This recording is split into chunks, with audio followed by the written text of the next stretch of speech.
It details the terrifying reign of fallen angels and giants, maps the secrets of the universe, and was banned from the Bible for centuries. Here is the true story of the Book of Enoch and why history tried to erase it.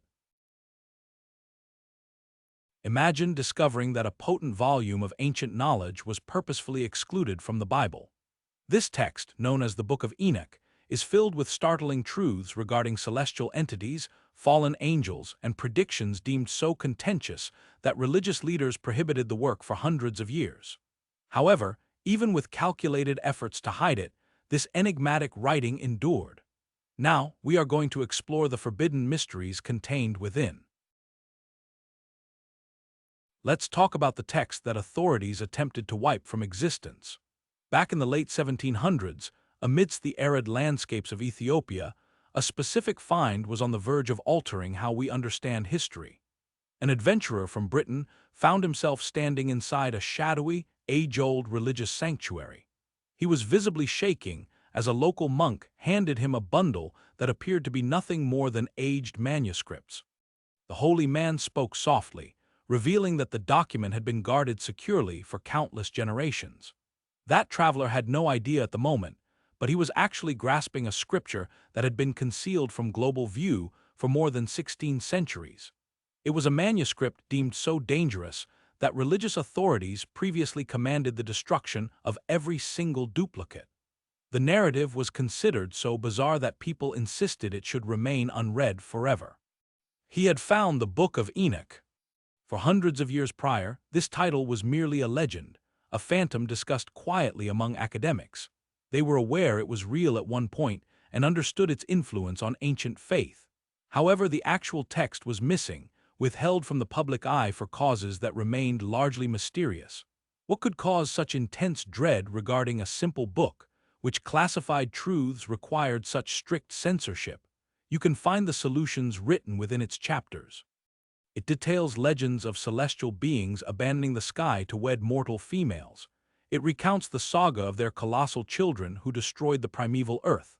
There are also hallucinations of galactic battles, secret dimensions, and odd entities observing humanity from deep space. These accounts were not viewed as mere fiction.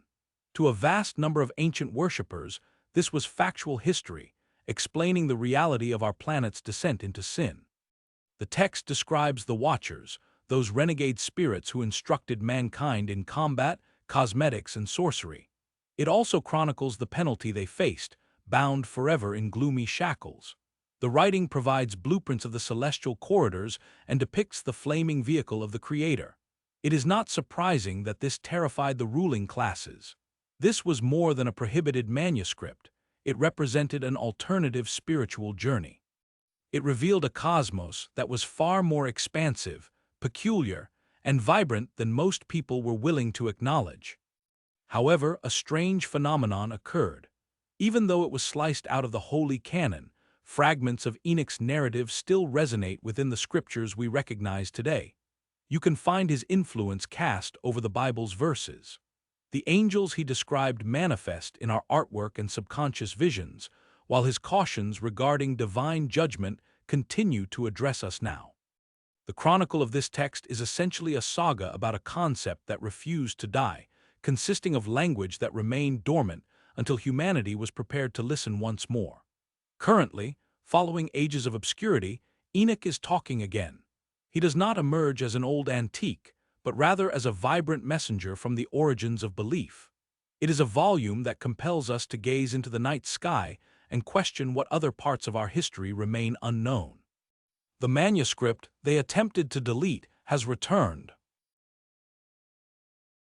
Everything is about to change.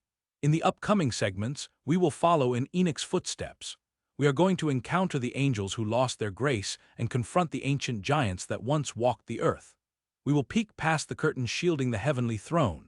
Perhaps, much like the British explorer who discovered this text in a dimly lit monastery years ago, we will realize that prohibited books often hold truths we weren't prepared to handle, rather than evil. So what is this concealed volume that lay dormant in the shadows for centuries? The Book of Enoch is a universe of visions held within old covers, not just a single tale. It acts as a portal into the cherished beliefs of people who gazed at the same night sky we view now. Fundamentally, the text claims to present the testimony of Enoch, Noah's great-grandfather. Scripture describes him with brevity. Enoch walked with God, then he was gone because God took him.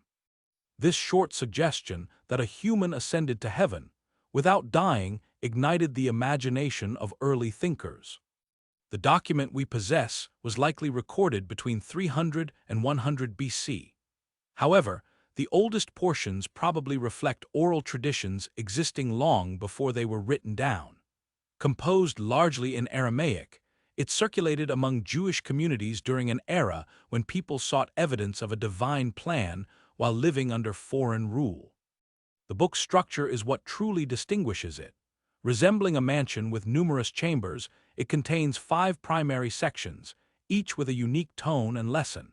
It begins with the Book of the Watchers, the most famous and frequently cited portion. This section reveals the story of angels who abandoned their heavenly stations, tempted by the beauty of human women. Their decision to cross this boundary spells disaster for themselves and all earthly life. This segment also leads us through celestial corridors, where angelic guides present God's throne to Enoch. Following that, the Book of Parables describes an approaching judge, a son of man destined to correct every injustice at the end of time. Scholars often identify seeds of concepts here that would eventually flourish in Christian theology. The astronomical book might appear tedious initially, offering a precise record of the sun, moon, and stars. However, closer inspection reveals a celestial timepiece used to schedule sacred festivals and align with divine timing. Within the dream visions, Enoch recounts peculiar nightmares where human history unfolds through animal allegories. In these stories, sheep, wolves, eagles, and oxen represent real-world nations and leaders. Finally, we have the Epistle of Enoch, a letter of wisdom intended to direct those surviving in the final era before judgment arrives. A common theme connects every section, the idea that reality extends beyond what we can see. Behind the veil of daily life, immense powers operate according to divine patterns. Decisions made by humans resonate in heaven, and celestial will shapes the earth in return. To the original storytellers, the Book of Enoch wasn't fiction. It was viewed as concealed history, secret knowledge transmitted by a man who had visited the divine courts. It served as a guide to understanding why the world contains both suffering and beauty. This text is crucial because it fleshed out details missing from familiar childhood stories. Where the Bible merely hints at fallen angels, Enoch provides specific names and detailed actions. While other prophets glimpse God's throne from a distance, Enoch claims to have stood directly before it. Where others caution about a coming judgment, he describes the actual fires that will burn. This is more than just an ancient text discovered in a distant land. It is a missing puzzle piece that alters the entire picture. It is a lost chapter from the very dawn of faith, allowing us to see with fresh eyes what was once merely a shadow, banned, buried, and finally resurrected. But how does a book once famous across the ancient world simply vanish? The story of Enoch's fall from favor is as bizarre as the tales within its pages. In the earliest days of religion, this book held a high position among sacred writings. Jewish scholars cited it, and early church fathers commended it.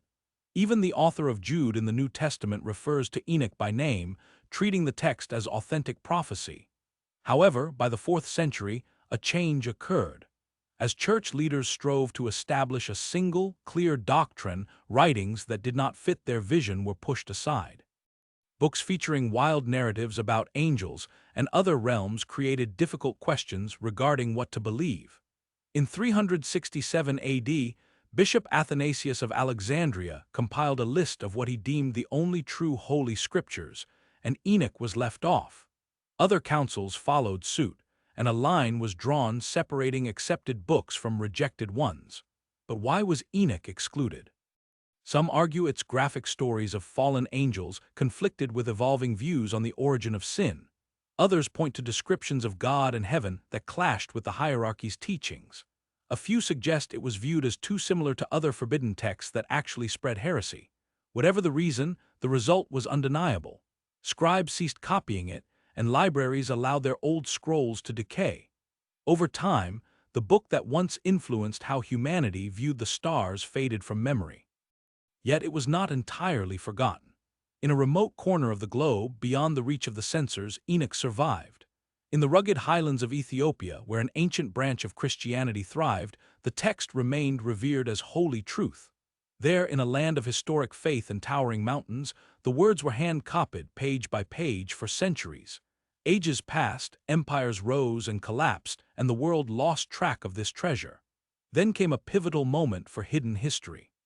In the late 18th century, Scottish explorer James Bruce traveled through Ethiopia seeking the source of the Nile. During his journey, he discovered something equally valuable: 3 manuscripts of the lost Book of Enoch, still cherished by Ethiopian monks. Bruce transported one copy back to Europe. Initially, few paid attention, as it was written in Ge'ez, an ancient language few could decipher. But news slowly spread through academic halls. This was not merely an oddity. It was a book many presumed was gone forever. By 1821, Oxford professor Richard Lawrence produced the first complete English translation. Suddenly, after a millennium of silence, Enoch addressed the Western world again. This sparked a slow but steady resurrection. Additional copies surfaced, and better translations were crafted. Scholars began to realize how deeply this old book had influenced early believers. Then, in the mid-1900s, fragments of the oldest known copies were discovered among the Dead Sea Scrolls. Written in Aramaic, these proved it was not a later invention, but a genuinely ancient text valued by Jewish groups before the time of Christ. Today, the Book of Enoch has found a second life, not as scripture read from the pulpit, but as a window into lost ways of perceiving the heavens and the earth. Today, the text's descriptions of angels and vivid hallucinations permeate our movies, literature, and artwork. Its ancient cautions regarding cosmic powers still resonate with how many people perceive the eternal dance between light and darkness. This suppressed manuscript has resurfaced, revealing itself not as some bizarre sectarian document, but as a lost piece of the puzzle regarding humanity's attempt to comprehend the galaxies above and the darkness within. We turn now to Enoch the man, patriarch, prophet, and myth. Before diving into the strange contents of his writings, we must first understand the figure named in the title. Who exactly was Enoch, and why was he considered capable of narrating such massive cosmic events? In the biblical account of Genesis, Enoch is barely a blip, occupying only a couple of verses within a list of names. He is identified as the 7th generation descending from Adam and the father of Methuselah, the man who holds the record for the longest human lifespan in the Bible. However, Enoch is unique because of the specific phrasing regarding his departure. The text states that Enoch walked faithfully with God, and then he was gone because God took him away. In contrast to his relatives, Enoch did not face death. He just departed, whisked away by the Creator while he was still breathing. Yes, taken while still fully alive. This short, mysterious detail sparked immense curiosity in later generations. People asked, what did walking with God actually entail? Where was he transported? And crucially, what sights did he witness in that celestial domain? Over the centuries, Enoch evolved from a simple genealogical entry into a legendary icon of power. Ancient Jewish authors, writing centuries before Christ, depicted him as the original human to record sacred messages. Traditions emerged claiming he taught humanity mathematics and astronomy, while others believed he possessed the secret names of the divine. The Book of Jubilees, another text from antiquity, asserts that angels instructed Enoch on the mechanics of time, weather patterns, and stellar trajectories. It credits him as the pioneer of writing wisdom books for future generations. From this perspective, Enoch was more than just a righteous person. He was the inaugural prophet, the original scribe, and the first cartographer of the cosmos. This reputation as the guardian of universal mysteries intensified over time. By the 1st century, numerous Jewish and early Christian thinkers viewed him as a traveler who had visited the throne of God and returned with a report. Some legends went as far as to say he transformed into the powerful angel Metatron, the heavenly scribe.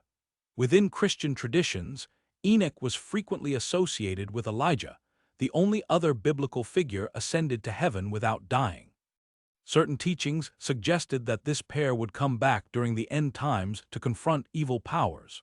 Others interpreted Enoch's story as evidence that a human could transcend their earthly limitations through holiness.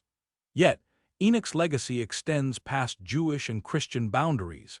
In Islamic theology, he is identified as Idris, a prophet celebrated for his wisdom and patience. Islamic texts credit him as the pioneer who first used the pen and analyzed the stars. Certain legends even describe how he was elevated to the heavens after his death, only to be restored to life directly in God's presence. Even in regions where the Book of Enoch was strictly prohibited, the figure of Enoch himself survived through art and folklore. Mystery plays in the Middle Ages depicted his ascent toward the stars, while Renaissance artists positioned him amongst the clouds. His name was bestowed upon sons in the hope that they, too, might walk in close proximity to the divine. A single thread connects all these perspectives on Enoch. He is the individual who traversed the boundary separating earth from heaven and survived to recount the experience. He is the one who witnessed realities that others could only speculate about. He serves as evidence that the chasm between the human and the divine can, in rare instances, be spanned. Perhaps this explains why Enoch remains relevant in a reality defined by strict divisions between flesh and spirit, life and death, and the human and divine. Enoch represents the exception, the man who ventured past normal vision to behold things usually forbidden to human sight. Through his narrative, many find hope that they might also eventually glimpse what lies behind the veil. His story implies that death is not the sole gateway to the afterlife, and that heaven may occasionally descend to elevate chosen individuals, allowing them to tread its corridors while still in their mortal forms. As we shift our focus to the ancient text carrying his name, we must keep this in mind. Regardless of who actually penned these words over the centuries, the text claims to reveal Enoch's direct visions. It invites us to view the universe through the perspective of a man permitted, for reasons only God understands, to witness the mechanisms driving our world, the celestial fires, the central throne, and the descent of the Watchers. We now enter the core of the Book of Enoch, the saga of the Watchers.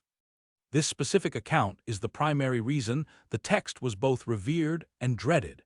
It describes an era when the barrier between the celestial and terrestrial realms weakened, and luminous beings made a decision that would darken history forever. The story starts with entities known as the Watchers, angels assigned to oversee the primordial world.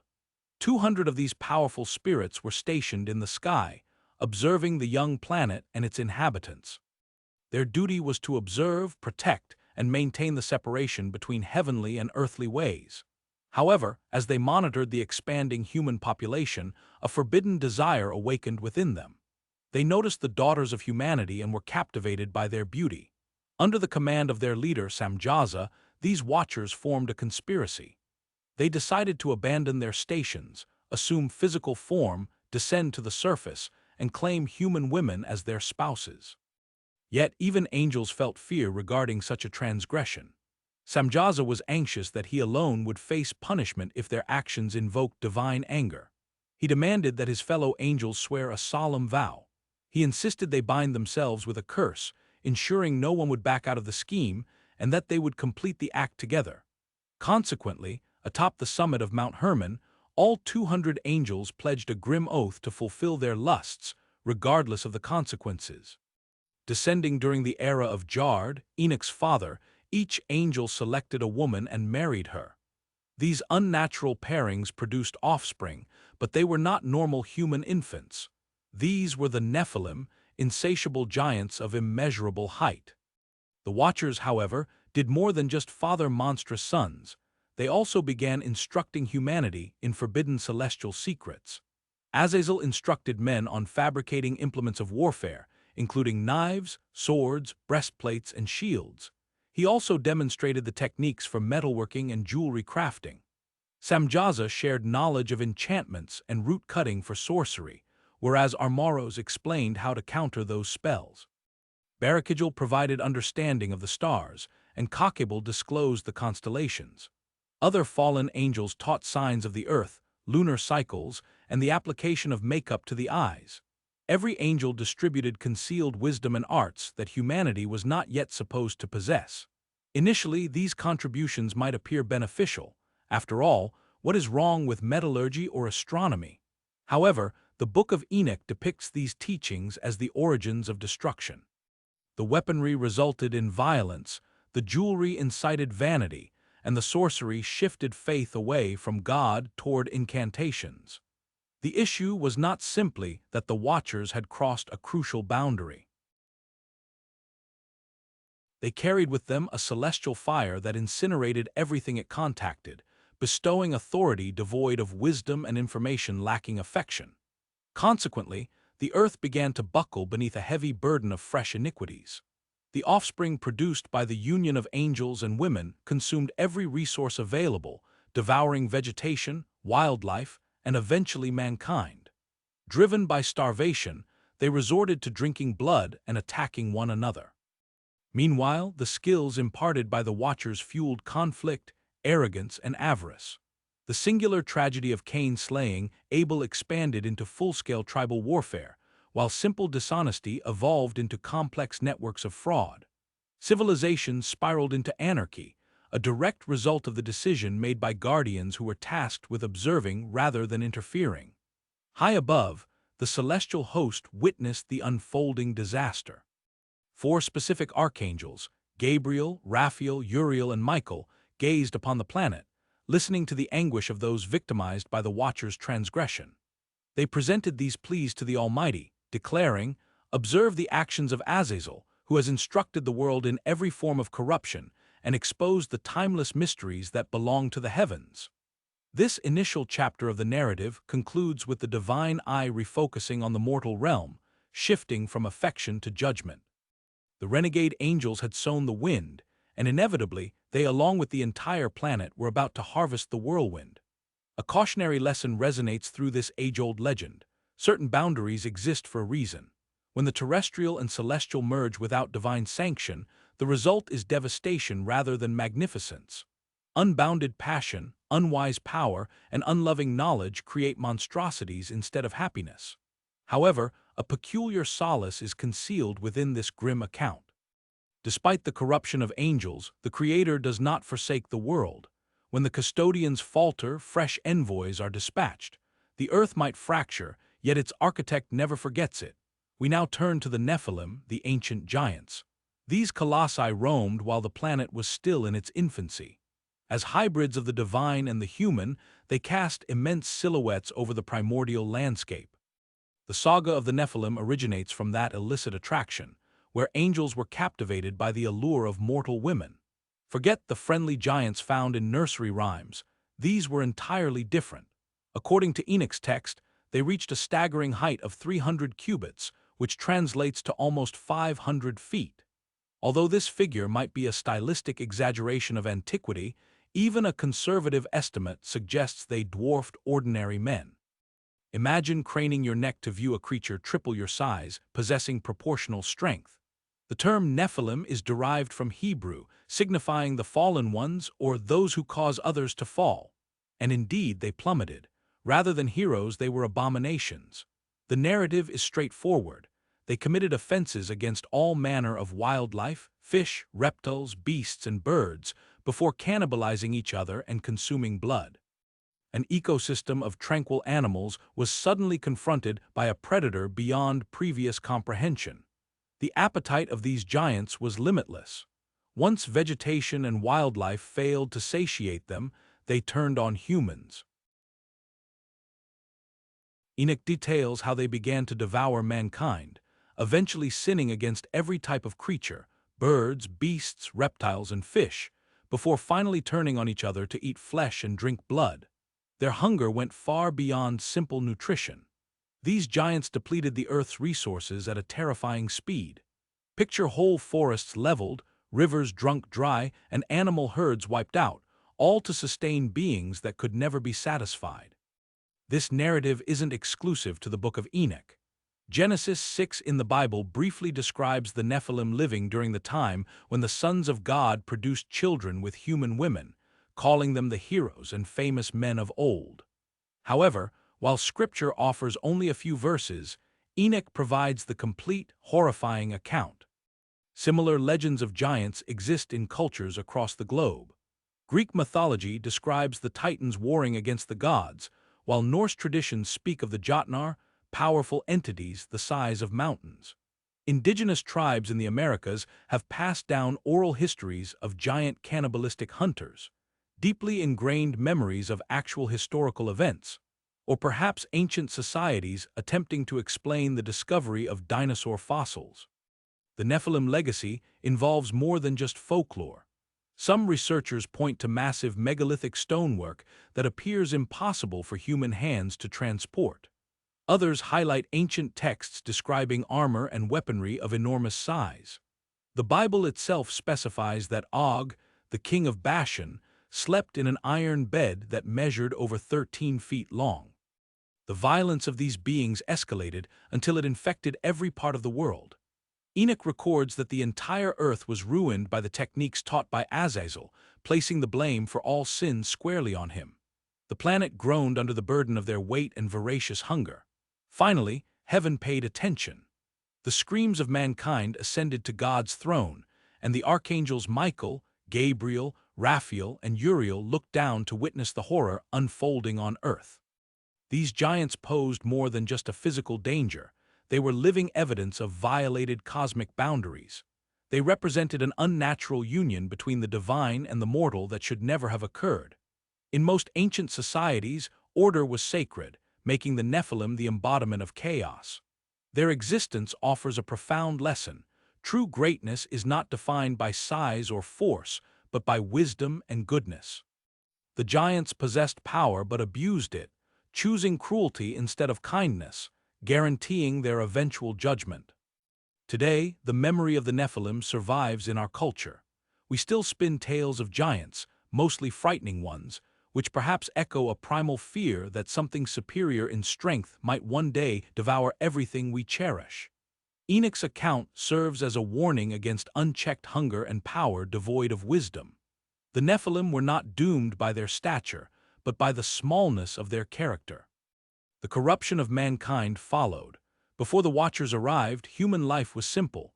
People farmed, raised livestock, constructed modest homes, and focused on their families. Existence was difficult but honest, dictated by the cycles of nature. Then everything shifted. The Book of Enoch explains that the fallen angels did more than marry human women. They acted as instructors. They provided knowledge that humanity was ill-equipped to handle. Azazel taught men the art of manufacturing war tools, including shields, breastplates, swords, and knives. Conflict, which was once simple, became a way to deal swift death from a distance. This introduction of technology led to widespread godlessness, sexual immorality, and corruption. Shemiheza introduced magic through root cutting and spellbinding. Armaros showed them how to counter those spells, while Barakiel taught them astrology. Kakawabel unveiled the secrets hidden within the stars. Ezekiel instructed mankind on interpreting clouds and weather systems, while Arakiel pointed out the signs of the earth. The sun's mysteries were taught by Shamshiel, and Sariel explained the specific phases and path of the moon. Every new secret pulled humanity further away from their original innocence. Women mastered the art of decoration, using precious metals and gems to alter their looks. Enoch specifically lists the ornaments they used, describing rings, chains, and beautiful bracelets, along with rare stones, various dyes, and makeup for the eyes. But this went deeper than just looking good. It marked a total change in perspective, prioritizing the external surface over the internal soul.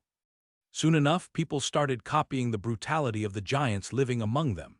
New weaponry was tested first on beasts and then turned on fellow men. The soil was soaked in blood as tribes waged war on tribes and families turned against their own kin.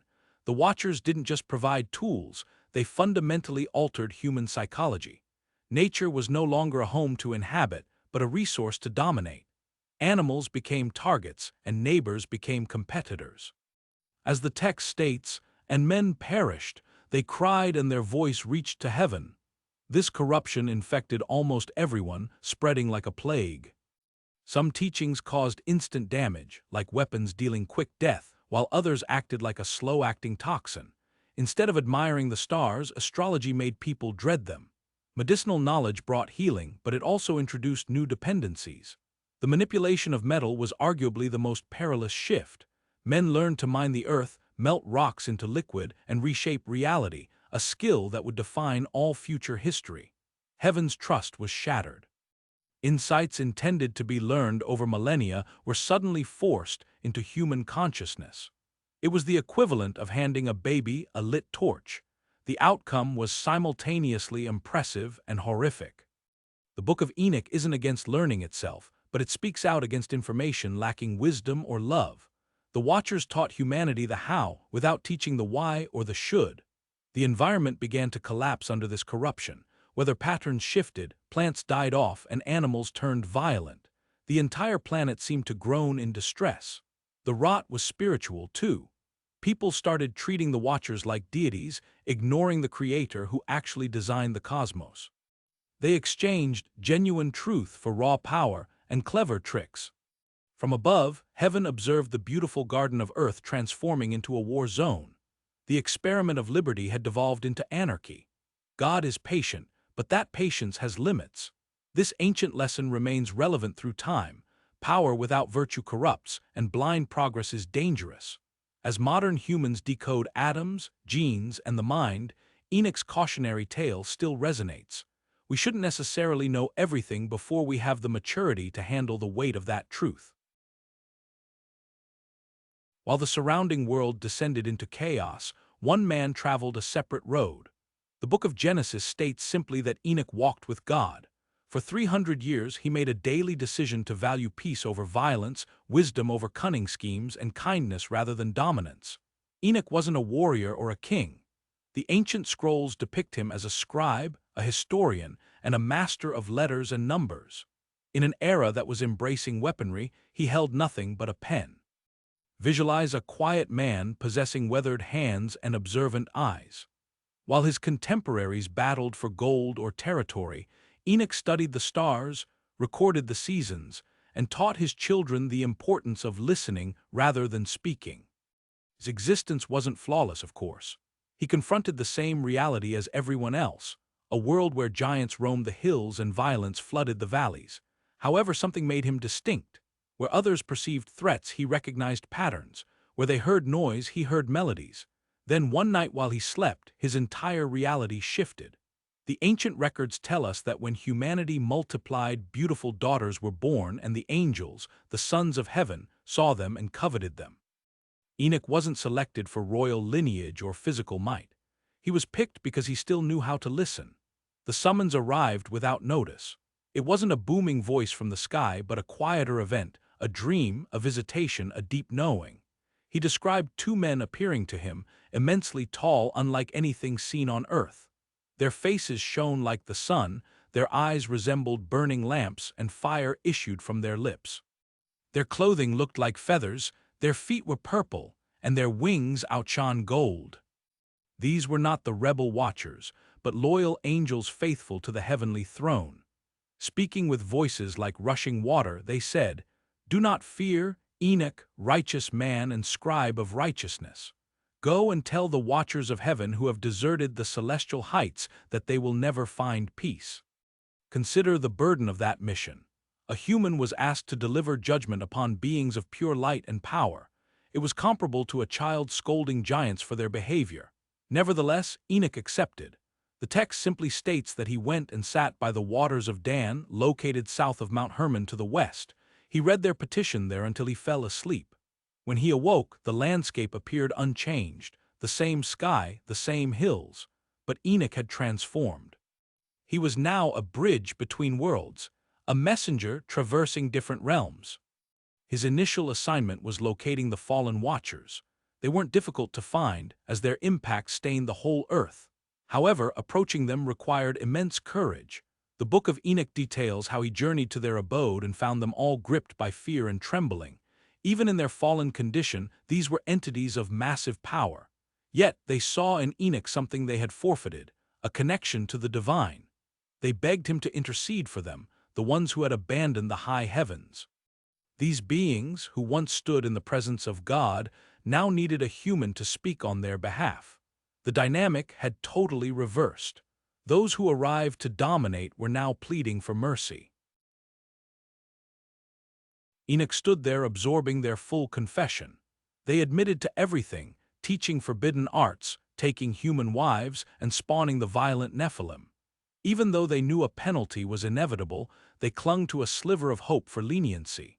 With these heavy admissions weighing on his spirit, Enoch readied himself for a voyage that surpassed any earthly travel. He was not trekking across the land, but leaving the planet entirely.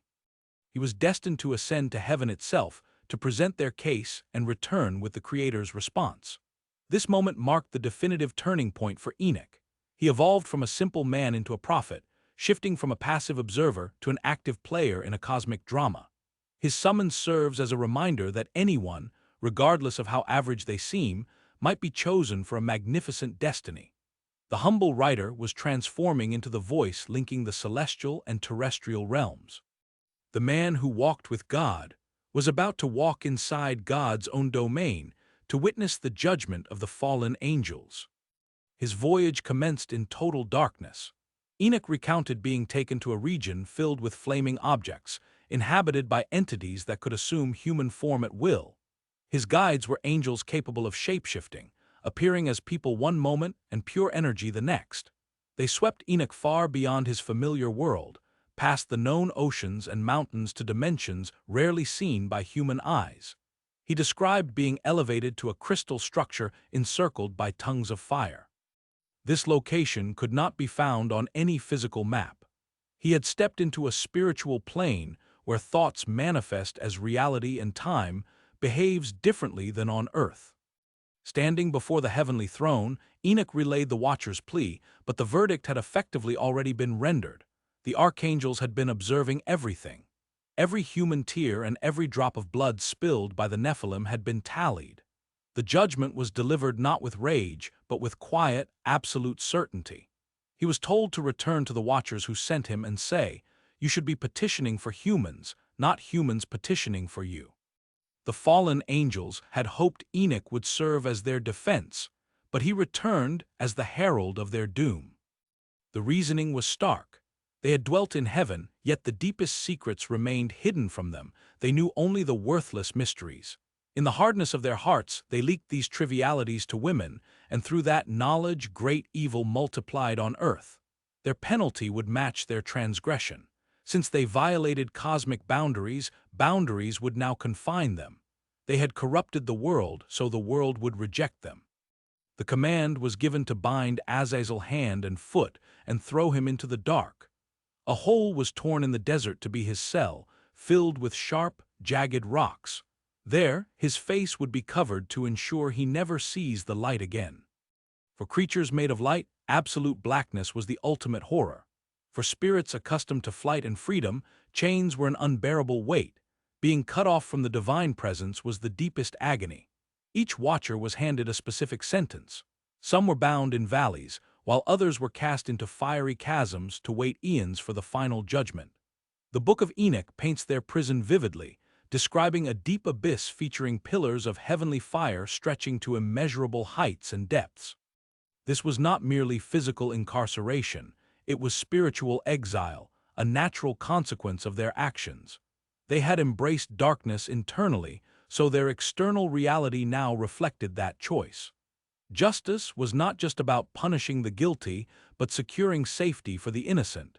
Humanity could never find peace while the Watchers remained free. But what about their giant offspring? The Nephilim would also face a harsh reality. The spirits of these giants are destined to oppress, corrupt, attack, and bring sorrow upon the earth. They require no food or water and remain unseen, yet these spirits will continue to rise up against the sons of men and against the women, striking at them because they originated from them. However, unlike their celestial fathers, the Nephilim would eventually reach a conclusion. The physical forms of the giants are slaughtered, they die, and they face destruction. Once the spirits abandon their physical vessels, the flesh is left to decay. Yet, even within this harsh judgment, a thread of mercy existed. The corruption had to stop. The earth required a deep cleansing so that a fresh start could arrive. Enoch observed these legal proceedings with his own mortal eyes.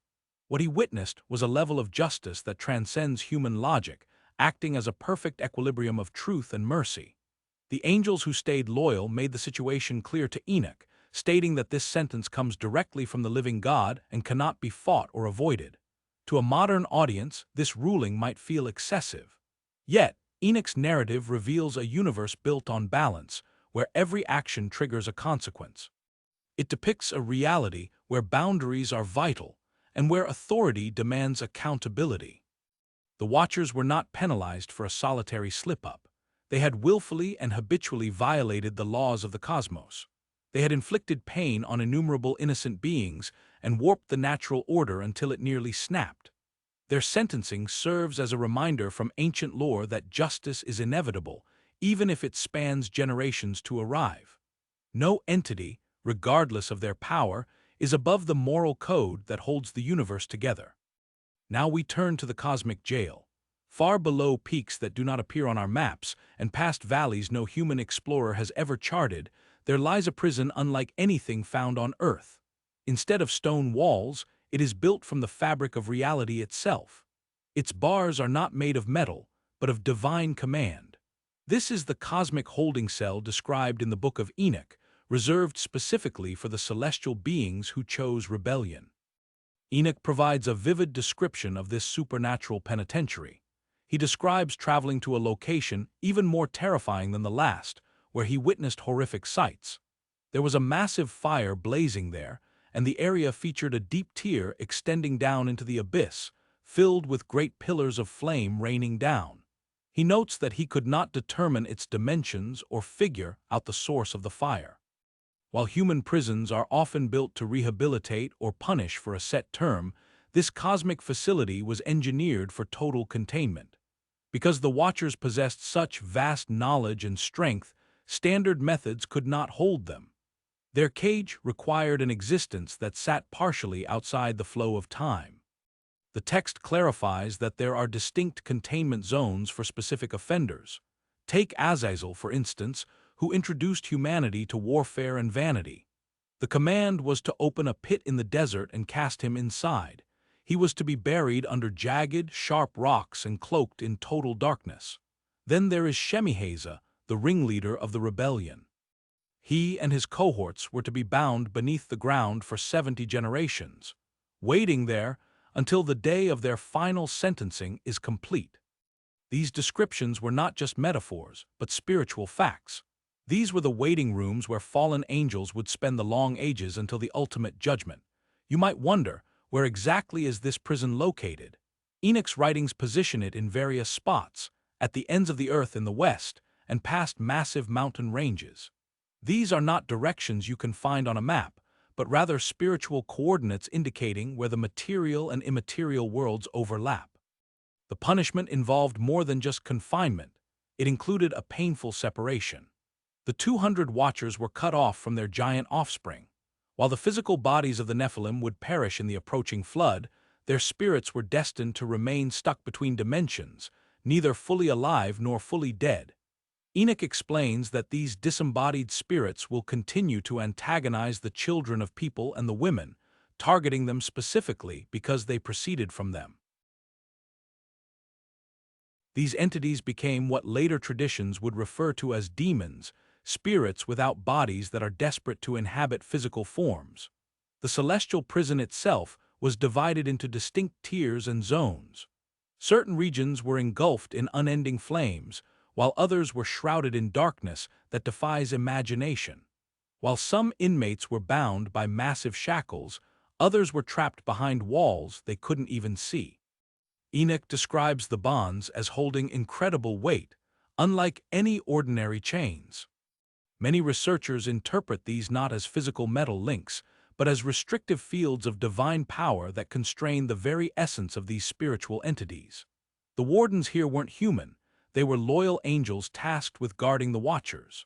Archangel Raphael, whose name translates to God heals, acted as the head jailer. His involvement implies that this incarceration was meant to heal the cosmos by isolating the contagion of the rebellion. We see this same celestial dungeon mentioned in other historical scriptures as well. In the New Testament, 2 Peter describes angels held in gloomy shackles awaiting trial. Similarly, the Book of Jude discusses angels who abandon their rightful station. It states they are kept in eternal chains within the dark, waiting for the great day of judgment. Do these parallels represent mere folklore, or do they offer a peek into a singular spiritual truth? The fact that these specific details appear across different cultures implies a concept deeply rooted in our collective consciousness.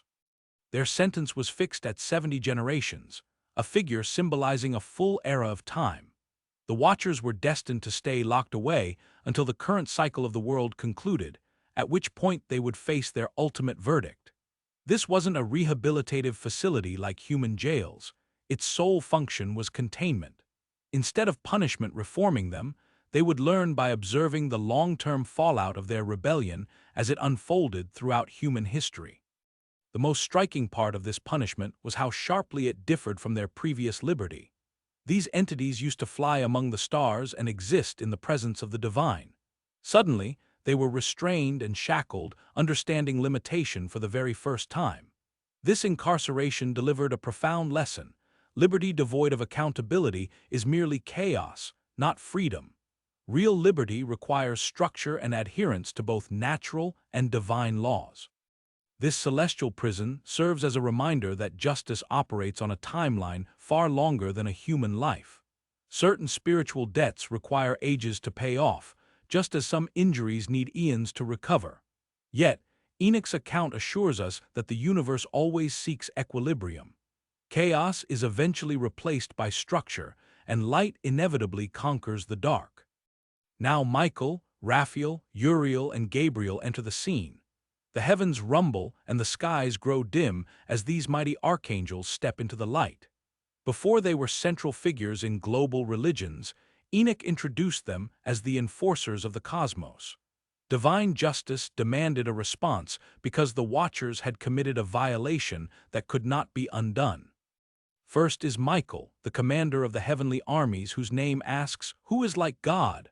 Next is Raphael, the healer and physician of heaven. Then comes Uriel, the light of God, who guards wisdom and issues warnings. Finally, there is Gabriel, the strength of God, serving as the messenger delivering news of both destruction and salvation. According to Enoch, these four powerful beings stood before the divine throne, observing the rot spreading below with increasing concern. The screams of humanity rose to the heavens constantly, while the planet drowned in violence and blood. We are told that the giants ate everything humans could grow, eventually turning on birds, wild beasts, and reptiles. As the food supplies began to run short, so they turned on humans. When people aren't enough to sustain them, they start eating one another. God speaks, and his voice rolls through the heavenly court like thunder. The Ancient of Days commands the angels to go to Noah, the son of Lamech. Tell him what is coming. He alone will escape with his sons. Gabriel accepts this task. He will warn the righteous man to build his ark. Raphael is ordered to bind Azazel and cast him into darkness. The healing angel must first remove the infection.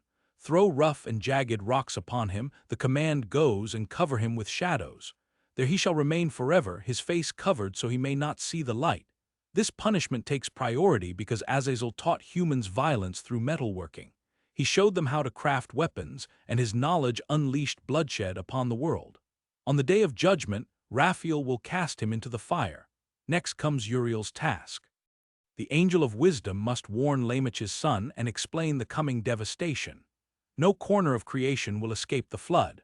But Michael, the mightiest of angels, receives the gravest charge of all. Go, Michael, bind Samyaza and his associates who have mixed with women and defiled themselves. Once they have witnessed the destruction of their beloved children, bind them for 70 generations in the valleys of the earth until the day of judgment, the day of the great consummation. 70 generations is a prison sentence beyond human reckoning. This is not a quick execution, but a drawn-out agony of waiting. They who thought themselves beyond time will now feel every slow second of it passing. The angels bow, their missions clear, and heaven's justice machine rumbles into motion. Enoch witnesses this divine council meeting and sees how heaven responds to crisis. This isn't mindless destruction. It follows procedure, deliberation, and specific roles assigned to specific angels. The archangels depart to their solemn duties, moving like lightning across the vault of heaven. Their wings stretch across the sky, their light blinding any who might glimpse them. Michael descends first, his presence making the earth tremble. Mountains shift and forests bend as he seeks the rebel angels gathering in the valleys. Raphael follows, carrying chains no created being can break. They are forged from elements that existed before the world began. Darkness swirls around him, ready to entomb the teacher of forbidden knowledge. Uriel's light flashes in warning. Those with eyes to see recognize the signal, though most humans, lost in corruption, notice nothing. Gabriel approaches Noah. The righteous man falls on his face at the first sight of the celestial messenger. "Stand up," Gabriel tells him. "Heaven has plans for you." Enoch records these scenes with awe. The machinery of divine justice moves with precision beyond human courts. No appeal exists, no plea bargain. The sentence handed down will be carried out exactly as decreed. The archangels return to their places around the throne when their tasks are complete. They stand as living symbols of God's will enacted, serving as models for later religious tradition, beings of purpose, power, and unwavering duty. Behind them, bound in their separate prisons, the watchers await final judgment. Their giant children face destruction in the coming flood. The age of human-angel interaction comes crashing to its end, and heaven seals itself. With heaven now sealed, the lessons are complete and the boundaries restored. The earth must now confront the cleansing waters. We typically view water and fire as opposites, yet in Enoch's vision, the approaching flood burns like a flame. It purifies, scrubs away the filth, and completely destroys whatever cannot be saved. Enoch describes the pre-flood world as a realm of monstrous corruption where human sin fused with angelic rebellion. The natural order was broken beyond repair. God instructs Enoch to look at the devastation caused by the Watchers. Everything is tainted, and the giants consume without end. Consequently, water becomes the instrument for total renewal. This is not a gentle rain, it is the unleashing of cosmic power. The windows of heaven and the fountains of the deep burst open. Water strikes from above and rises from below as creation itself participates in the purge. While Noah builds the ark and the archangels finish their tasks, the bound watchers are forced to look on. Their punishment is to witness the death of their beloved children. Enoch records the divine decree that they will be destroyed by water. The flood will last 1 year, and nothing outside of Noah's group will survive.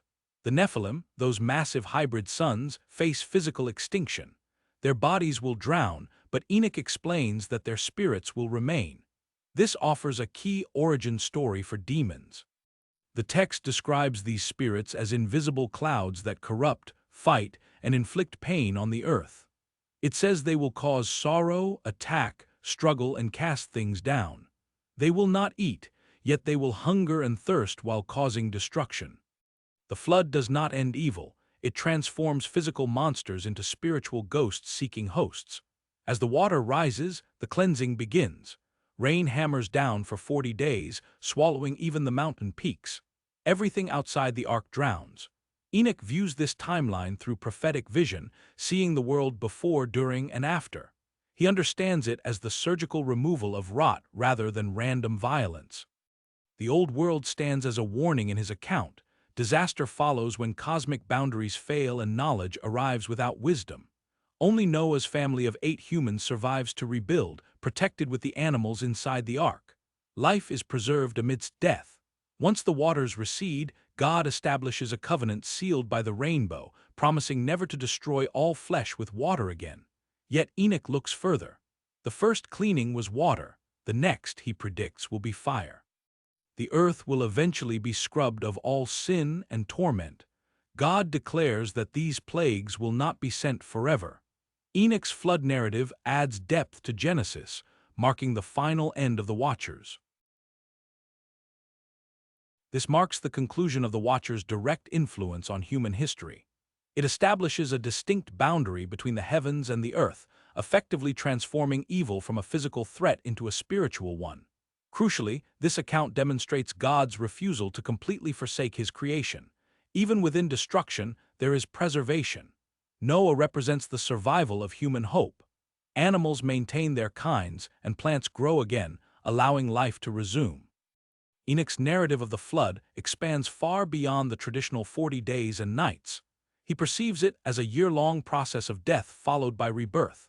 The world that emerges looks familiar, yet it stands fundamentally changed. The chained Watchers remain imprisoned in their dark valleys, while the spirits of their giant children now roam as disembodied entities. Humanity begins to rebuild without direct angelic interference, marking the dawn of a new age. The world before the flood fades into myth and memory. Enoch's account saves details that might otherwise be lost: the justice of heaven, the foolishness of angels, and the renewal of creation. Now we reach the overview of the three parables. This section, known as the second vision of wisdom, serves as the heart of Enoch's book. It contains three mighty visions concerning endings and beginnings. Moving on from the ancient flood, Enoch shifts his focus forward to witness humanity's final chapter. His eyes pierce the veil of time. These visions go far beyond simple prophecy. They unveil cosmic patterns of judgment, redemption, and transformation. Each parable unfolds with intense imagery, carrying both warnings and promises. Together, they form the theological core of the entire text. The first parable explores heaven itself, including its hosts, inhabitants, measurements, and mysteries. Enoch observes the dwelling places of the righteous and sees where the holy ones rest after death. He even catches a glimpse of a hidden Messiah figure waiting to be revealed. The second parable centers on the day of judgment. The mysterious Son of Man appears, causing kings to tremble while the righteous rejoice as all secrets are brought to light. The third parable discloses the final reward for the righteous and the ultimate punishment for the wicked. Light and darkness separate completely. New heavens emerge, and a transformed earth awaits those found worthy. These visions do not arrive in chronological order. Instead, they spiral and fold back on themselves, showing simultaneous realities from different angles. Past, present, and future blur together. Enoch tells us he saw the secrets of heaven not as distant predictions, but as eternal truths already established outside of time. From heaven's view, what will happen has already occurred. Four distinctive features mark these parables. First is their cosmic scope, as Enoch looks beyond the earth to the entire created order. Second is the focus on righteousness and judgment, with heaven's standards applying universally. Third is the vision of heavenly books where all deeds are recorded, ensuring nothing escapes divine notice. Fourth is the emergence of a messianic figure who delivers God's final justice. The parables speak in symbolic language. Nations appear as animals, stars signify angels, and mountains represent powers and authorities. Interpreting them requires spiritual sight. Enoch asks, who can read the mind of God? Who can see as angels see?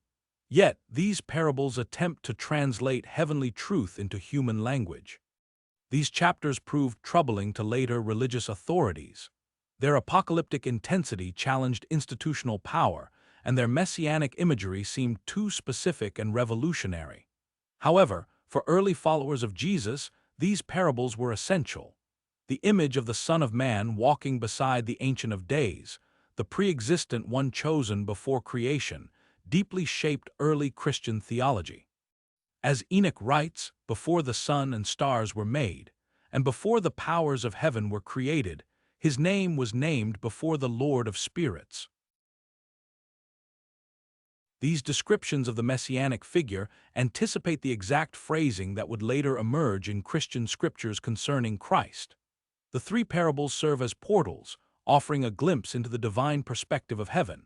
They portray time as God perceives it, not as a linear progression, but as a completed whole, and present justice as absolute rather than negotiable. Remarkably, Enoch receives these revelations while he is still alive and inhabiting his earthly body. The text makes a special effort to highlight this fact repeatedly.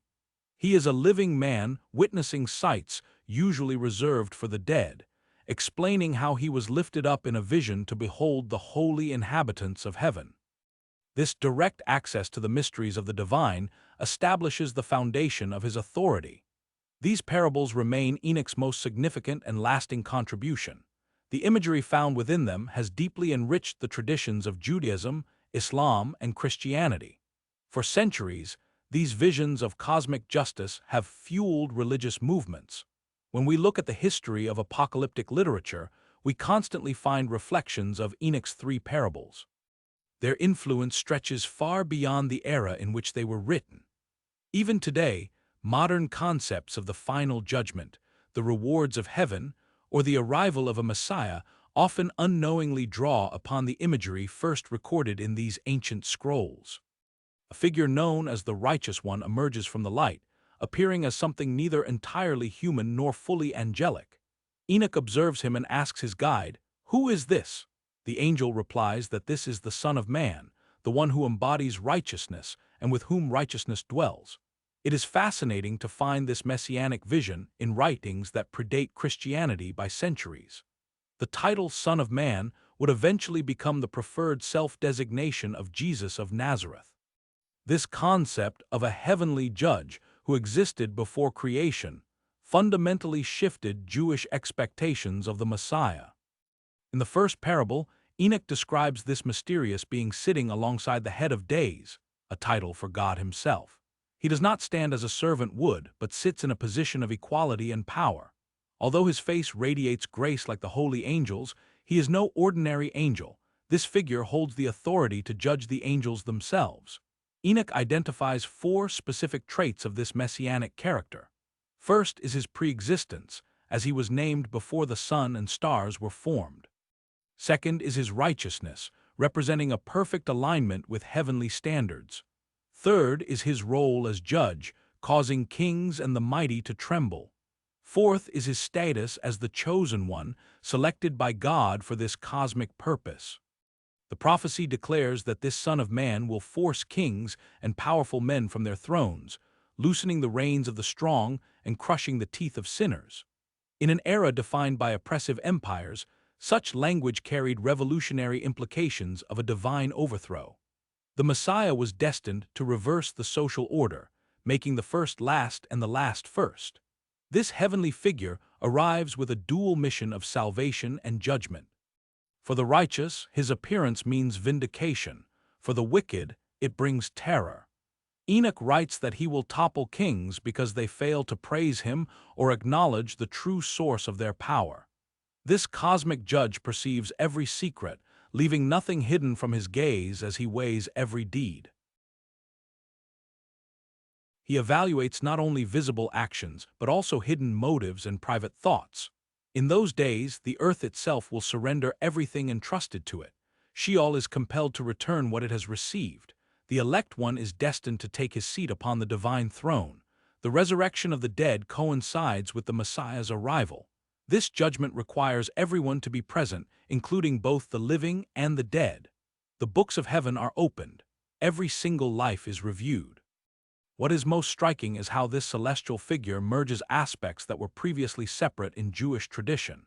He holds divine qualities while standing distinct from God. He exercises divine authority, yet he receives it from another. He has existed since before creation, yet he appears at the end of history. He is the one who will judge the works of the holy ones in heaven. He will weigh their deeds on the scales. Even the angels face his judgment. The watchers, who are bound until the great day, will receive their final sentence from him. Their temporary imprisonment turns into permanent punishment. For early Christians, these passages seem to describe Jesus with uncanny accuracy. The writers of the Gospels drew heavily from this imagery. Jesus himself quoted and alluded to these Enochic traditions. In Matthew's Gospel, Jesus says that when the Son of Man comes in his glory with all the angels, he will sit on his glorious throne. The parallel to Enoch's vision is unmistakable. This messianic figure also brings comfort to those who suffer. He wipes away every tear. He establishes justice where corruption once ruled. He transforms the world into the place it was always meant to be. With this Son of Man, the people will live, eat, lie down, and rise up for all eternity. The righteous receive eternal fellowship with him.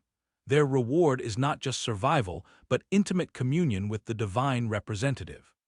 While later Jewish and Christian traditions would develop these ideas further, the seeds are planted here in Enoch's parables.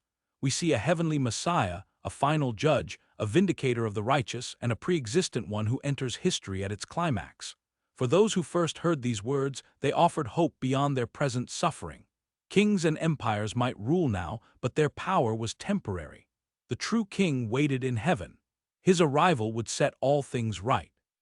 The scene shifts to the Ancient of Days and the heavenly court beyond the stars and beyond time, centered on a throne of blazing fire.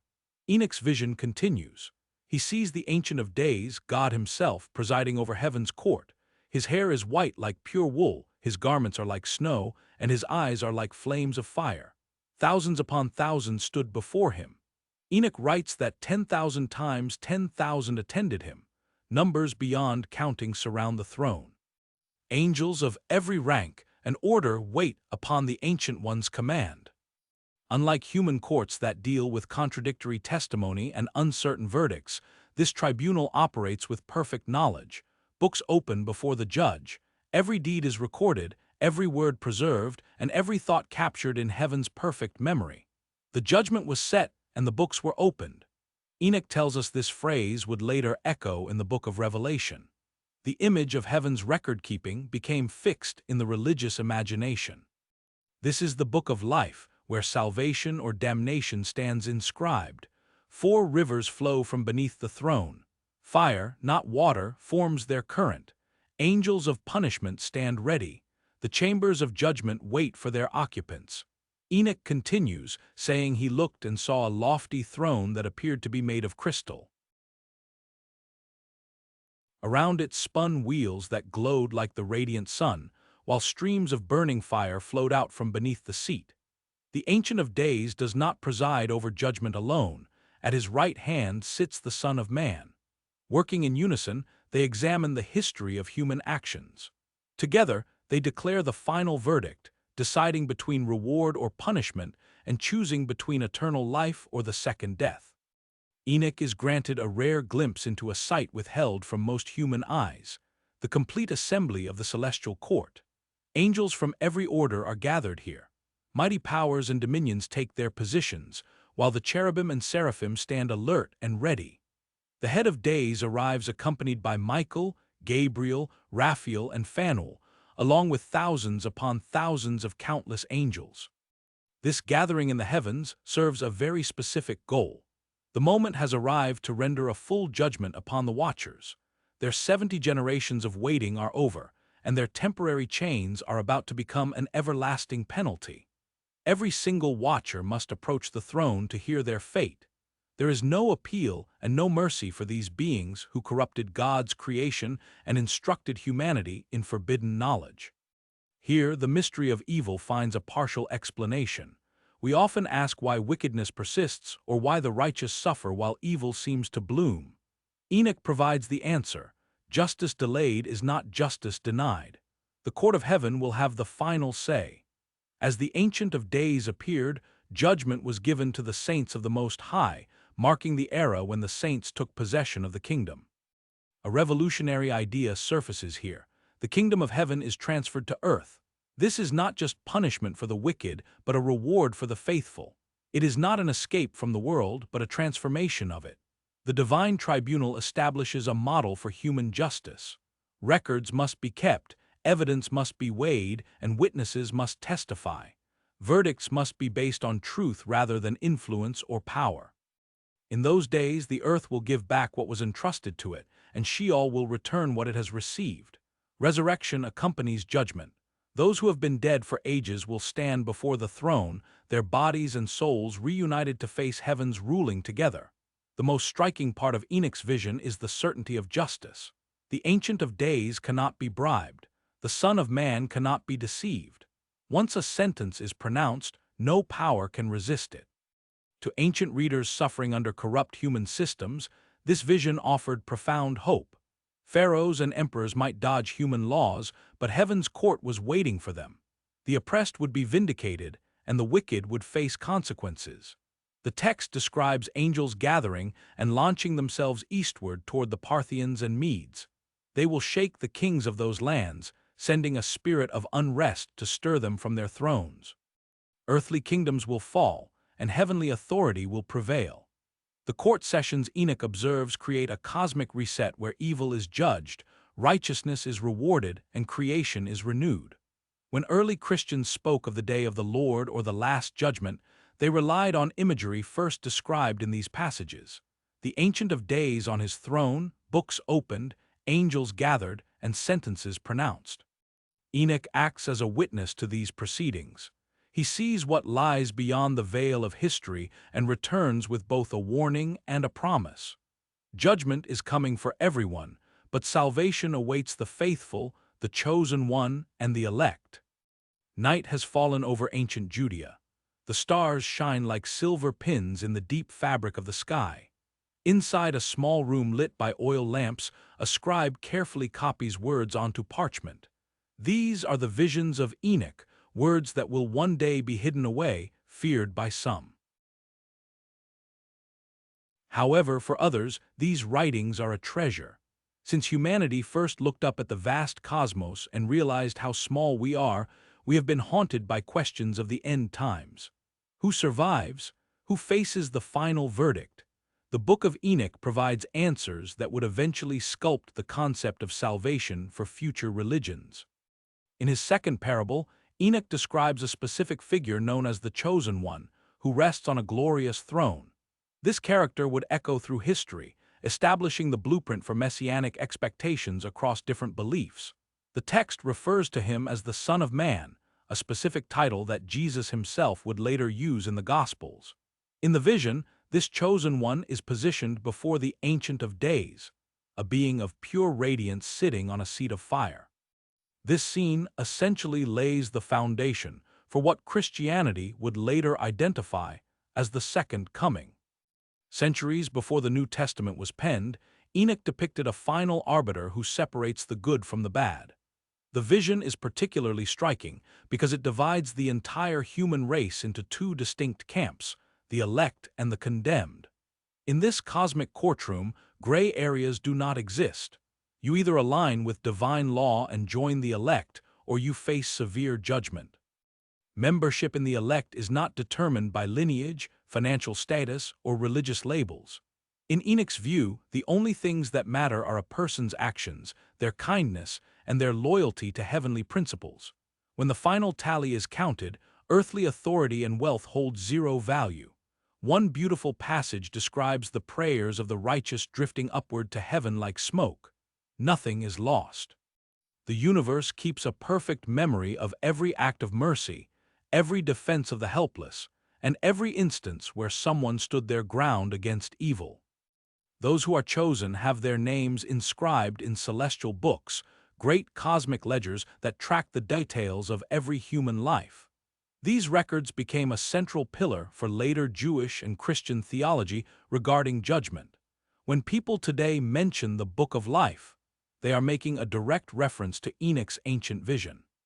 What makes this perspective on the elect so revolutionary is how it completely ignores earthly hierarchy.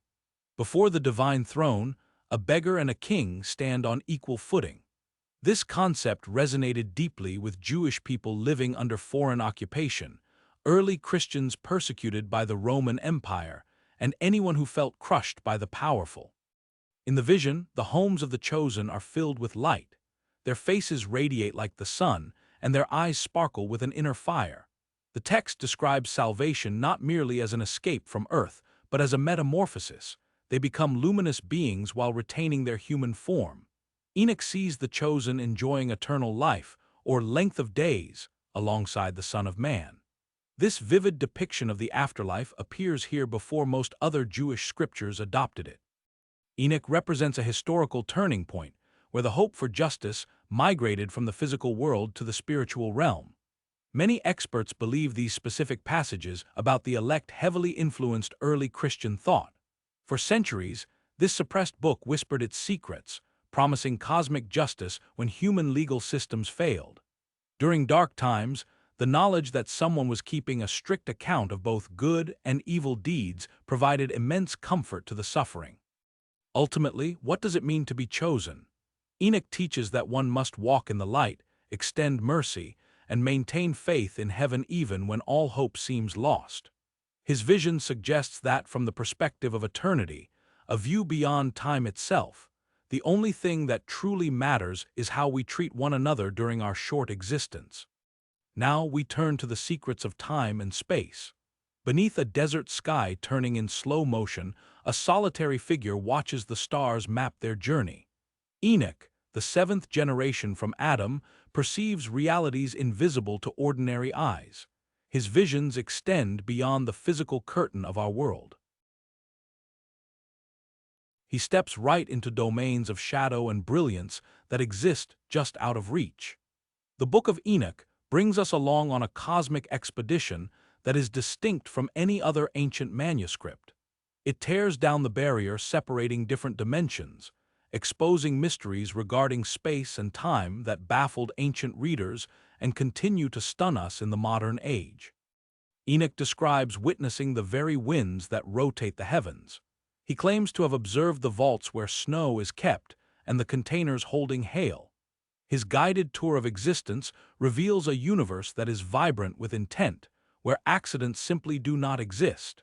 Every single star occupies a specific location, and every changing season adheres to a divine blueprint. Celestial guides lead Enoch through territories invisible to human sight. He traverses palaces made of crystal where time is stitched together like fabric. He perceives the initial heaven and then discovers 6 additional ones past it, with each layer surpassing the beauty of the previous one.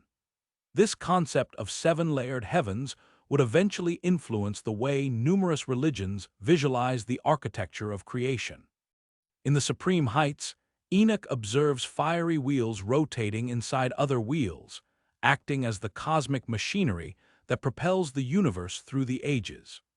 These images would later spark inspiration for the prophet Ezekiel and countless mystics trying to comprehend the unfolding of God's will. What makes these sightings so remarkable is the fusion of spiritual insight and scientific observation. Enoch meticulously records the trajectories of stars, planetary rotations, and the currents of heavenly rivers. However, he views these phenomena as more than just natural statistics. They unveil the intelligence orchestrating everything and the design stitched into the fabric of reality. In one stunning section, Enoch finds himself at the very edges of the earth, the point where the terrestrial meets the celestial. He observes portals opening in the firmament for the sun's arrival and departure. He witnesses stars stepping out from cosmic doorways right on schedule, revealing a cosmos that operates like flawless machinery. The concept of time itself transforms in Enoch's perspective. He describes an era before days existed, a dimension where the past, present, and future merge like streams feeding into an ocean. He views a scroll depicting future events, unrolled for him to see, authored before the beginning of time. This perspective on eternity helped mold later theological ideas about God's omniscience. Enoch's path leads him past the north, where he discovers mountains comprised of precious jewels. Emeralds, rubies, and sapphires appear here not merely as riches, but as the foundational materials of superior realms.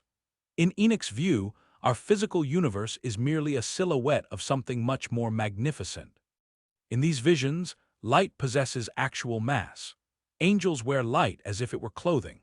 The throne room of the Most High radiates a luminosity so intense it would blind a human, a light beyond any normal brightness. This dual nature of light as both a spiritual and physical entity would later impact how many traditions visualize the presence of the divine. Perhaps the most impactful scenes involve the locations where spirits abide between death and life. Enoch perceives massive, hollow mountains serving as resting places for souls until the day of judgment. Some find peaceful slumber, while others experience only gloom. Here, we see the ancient origins of concepts like paradise, purgatory, and holding places that would eventually blossom in later religious systems. Water streams from underneath the glorious throne, forming rivers of mercy that sustain all of existence. Fire burns there without destroying what it contacts.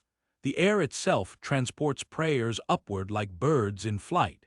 In Enoch's cosmic perspective, the elements themselves possess deep significance and intent. What is the relevance of this ancient celestial map for us now? Maybe it serves as a reminder that reality is deeper than what our physical eyes perceive. There are meanings tucked inside meanings and patterns layered over patterns. Enoch's universe is neither accidental nor cold. It is vibrant with purpose, a text for those capable of interpreting its signals. Just as a river runs deep, Enoch's prophetic sights beckon us to explore beneath the surface. There is a parallel reality existing right alongside our visible one, equally tangible yet concealed from a passing glance. For observers with true perception, the celestial realm brushes against the terrestrial at every single moment. Our ordinary surroundings actually shimmer with suggestions of a greater mystery. We now turn to the ultimate reckoning awaiting tyrants and monarchs. Picture a citadel shining with polished marble and gold. Sentinels remain at their posts, their expressions as rigid as rock. Within the interior, a sovereign suffers from disturbed sleep. Even with protective fortifications and obedient legions, an invisible force strikes fear into his heart. Enoch's ancient manuscript addresses this very anxiety. Few documents from antiquity confronted political might with the boldness found in these visions. While contemporary works might meekly propose that leaders ought to act fairly, Enoch roars that every ruler, and anyone holding authority over others, encounters a specific trial ordained by heaven itself. The prophet recounts seeing those who clutch the world in their fists, men whose very utterances cause peaks to quake. These powerful figures construct grand estates and etch their titles into granite. They are convinced their dominion will endure eternally. Yet the seer witnesses their actual destiny, and it is far from pleasant. In this revelation, earthly potentates appear stripped and bare before the divine seat. There are no cheering throngs or flattering sycophants. Royal diadems hold no value. Riches cannot purchase special favor here. Men who governed via coercion learn that brute strength carries zero weight in the tribunal of the stars. The historical timing of this vision makes it incredibly audacious. In an era where defying a monarch meant certain execution, these verses asserted that the cosmos tallied every imperial transgression. Each unfair sentence, every seized plot of land, and all the tears of widows are logged in ledgers that no human hand can delete. It is proclaimed that the powerful will be ripped from their high seats. Enoch states that this radical concept ignited optimism among ordinary folk burdened by forced service and heavy taxation. It served as a warning to the elite that their status carried a heavy spiritual obligation. It is hardly surprising that numerous leaders sought to suppress this text. One vivid section describes angels guiding the prophet to a vast canyon destined to receive the mighty. Luxurious garments do not accompany them. Their treasures remain behind. The only things enduring are the essence of their spirit and the gravity of their actions weighed against absolute truth. Arrogance transforms into humility when it is far too late. Men who never bowed are finally forced to bend the knee. Rulers who lacked compassion encounter a void of mercy awaiting them. Enoch's vision illustrates a self-correcting cosmic equilibrium, resolving debts that human legal systems failed to address. This reckoning is absolute because it peels away every layer of social hierarchy. Lineage, fortune, and renown become irrelevant. Only moral fiber survives. A simple herdsman who tended his animals with care rises higher than a sovereign who governed his subjects through terror. The scripture states that the countenances of these fallen leaders will be filled with disgrace. The torture is not physical, but rather the anguish of lucidly perceiving their own identities and actions, possibly for the first time. In this celestial court, that humiliation scorches more intensely than any flame. However, judgment in this context is about disclosure as much as penalty. It is a revelation. The truth is exposed. Monarchs who governed with fairness receive dignity. Defenders of the vulnerable are acclaimed by angelic hosts. The vision does not condemn authority itself as evil. Only the abuse of power attracts divine anger. Through the centuries, Enoch's writings have confronted might with truth. It signals to potentates that a higher power observes their conduct. It reassures the downtrodden that equity exists beyond the influence of intimidation or money. Because this idea was so perilous, countless authorities attempted to wipe it from history. Early followers of Christ, confronting the might of Rome, drew bravery from these verses to hold their ground. Serfs in the Middle Ages, catching rumors of these prophecies, viewed their hardships through a spiritual lens. Even now, the ancient text insists that authority devoid of fairness is doomed to collapse. When darkness descends and the castle lamps fade, the monarch remains sleepless. A disturbance haunts his slumber. It may well be the resonance of Enoch's warning echoing through the ages. Truly, no fortress is tall enough to block out the truth. Eventually, every ruler faces the reality of their own identity and the actions they have taken. Now we turn to the mysteries of resurrection and the afterlife. Imagine the sunset painting the horizon in hues of amber and gold. In ancient times, civilizations watched the sun dip below the edge of the world and asked, "Where does the light go when the dark takes over? And where do we go when our own inner light dims?" The Book of Enoch provides radical answers that transformed our understanding of mortality. Before these visions surfaced, early Jewish thought held only vague notions of the great beyond. The Hebrew scriptures originally described Sheol, a murky realm where the deceased existed as mere faint reflections of their former selves. It wasn't really heaven or hell, just a dull, sensationless existence devoid of joy or suffering. Enoch completely overhauled this perspective. His writings revealed that death isn't a dead end but rather a gateway. While the physical shell goes back to the soil, the spirit continues its trek. This concept paved the way for later Christian and Islamic depictions of life after death. Enoch claims, "I saw the places prepared for the righteous." These aren't dark, depressing voids. They are luminous domains where holy spirits dwell in never-ending brightness. Good souls discover happiness far surpassing anything found on earth, receiving rewards that equal the kindness they displayed while alive. What makes Enoch's account so unique is its tangible nature. We aren't talking about ghosts drifting through mist. He depicts a true resurrection, where people rise with bodies that are transformed yet recognizably their own. They consume wisdom like fruit and drink from luminous streams. In Enoch's view, heaven is a realm you can actually touch and taste. The righteous do more than just survive in these visions, they radiate light. The text says their faces glow with happiness. This imagery of blessed souls transforming into beings of light foreshadows descriptions found later in stories of Christian saints and Islamic views of paradise. Ideas that start with Enoch ripple through multiple religions. In this intricate system, not every soul remains dormant until the final judgment. Some of the most virtuous individuals are already walking through paradise. Others are in a deep slumber, awaiting the last trumpet call. Meanwhile, some wander as spirits, existing in a state between worlds. These diverse post-mortem journeys influenced how various traditions visualize the soul's path. Perhaps the most startling detail is Enoch's forecast of a physical resurrection. He describes watching bones reconnect and the dead becoming whole once more. This vivid imagery of a physical return appears in his work well before it was adopted by many other Jewish scriptures. Enoch represents a pivotal moment when hope expanded past this world and into the next. Justice doesn't stop at the grave in these visions. People who endured unjust suffering are comforted, and the grieving find happiness. Every tear is dried, and old injuries are mended. The universe balances the scales in ways the living can barely conceive. In one touching section, Enoch explains that those who died defending the truth are granted special distinction.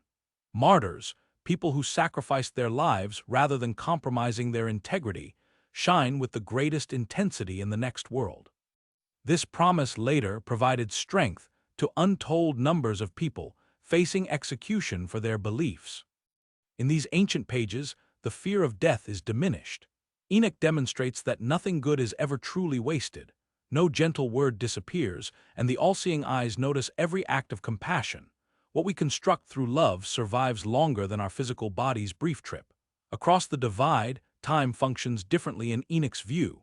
A single day feels like 1,000 years, and a fleeting moment can contain eternity. Those who pass over step out of the river of time that sweeps the living along. There, the past, present, and future merge like tributaries flowing into an ocean. So what awaits us when our breathing ceases and our hearts stop beating? Enoch provides a message of hope that spans millennia. It isn't a void, but abundance. It isn't darkness, but radiance. It is not a finale, but an origin story. The sun may go down, yes, but it only does so to rise again in a land free of shadows. Just as the stars emerge in the deepening sky, Enoch's ancient voice continues to echo, telling us that death is merely a gateway rather than a dead end. On the other side lies a justice more honest than anything found on earth, and a happiness surpassing life's best days. These ancient prophecies provide comfort as we face the great unknown, looking past the limits of our world toward the second death and eternal fire. A tempest erupts over the ancient hills, with lightning cracking the heavens like the earth splitting open. Inside caves lit by flickering flames, scribes documented Enoch's grimmest revelations, warnings of a reckoning that would define the afterlife for many religions. The text refuses to look away from the fate awaiting those who prefer shadows to the light. Its intense descriptions of retribution eventually shaped the concepts of hell in Judaism, Christianity, and Islam. While these sights are difficult to endure, they remain a crucial part of Enoch's legacy. He describes seeing a profound valley ablaze with fire, a recurring setting in his journeys. In this realm, people who rejected mercy find none waiting for them. The scriptures refer to this as the second death, implying a termination far more absolute than physical demise. The truly remarkable aspect of Enoch's judgment is how it balances the cosmic scales. Individuals who inflicted pain are now the ones feeling it. Those who lived without compassion receive none, while lovers of darkness are left to dwell in it permanently. This retribution aligns perfectly with the offense, offering an exactness no human court can match. Fiery whips are wielded by angels to drive the guilty toward their destiny in these ancient pages. Notably, these beings are not demons, but authorized representatives of holy justice, executing verdicts on the remorseless. Centuries later, Dante would utilize similar motifs for his Inferno asterisk, visualizing layers of hell where the penalty reflects the sin. One particularly haunting section depicts the damned attempting to traverse a bridge spanning a void. Righteous travelers make it across without harm, whereas those burdened by wicked actions tumble into the fiery currents underneath. This specific concept of a judgment bridge later resurfaces in Islamic beliefs regarding the Surat asterisk, a path as slender as a hair over hellfire. Unlike later medieval ideas focused on torture chambers, Enoch presents punishment as having a distinct purpose. It isn't pain for the sake of cruelty, but the natural result of earthly choices. People who constructed walls against their neighbors discover they are walled off from light. Individuals consumed by burning hate now burn in a literal sense. The powerful and the royals endure specific agony in these scenarios. Their authority offers no rescue, and their riches purchase no relief. Those who use their influence to cause the greatest damage receive the strictest sentences, serving as a timeless warning to anyone in leadership. A vivid segment describes how the condemned can view paradise but remain unable to reach it. They observe the joy of the righteous from a distance, which piles regret on top of their misery.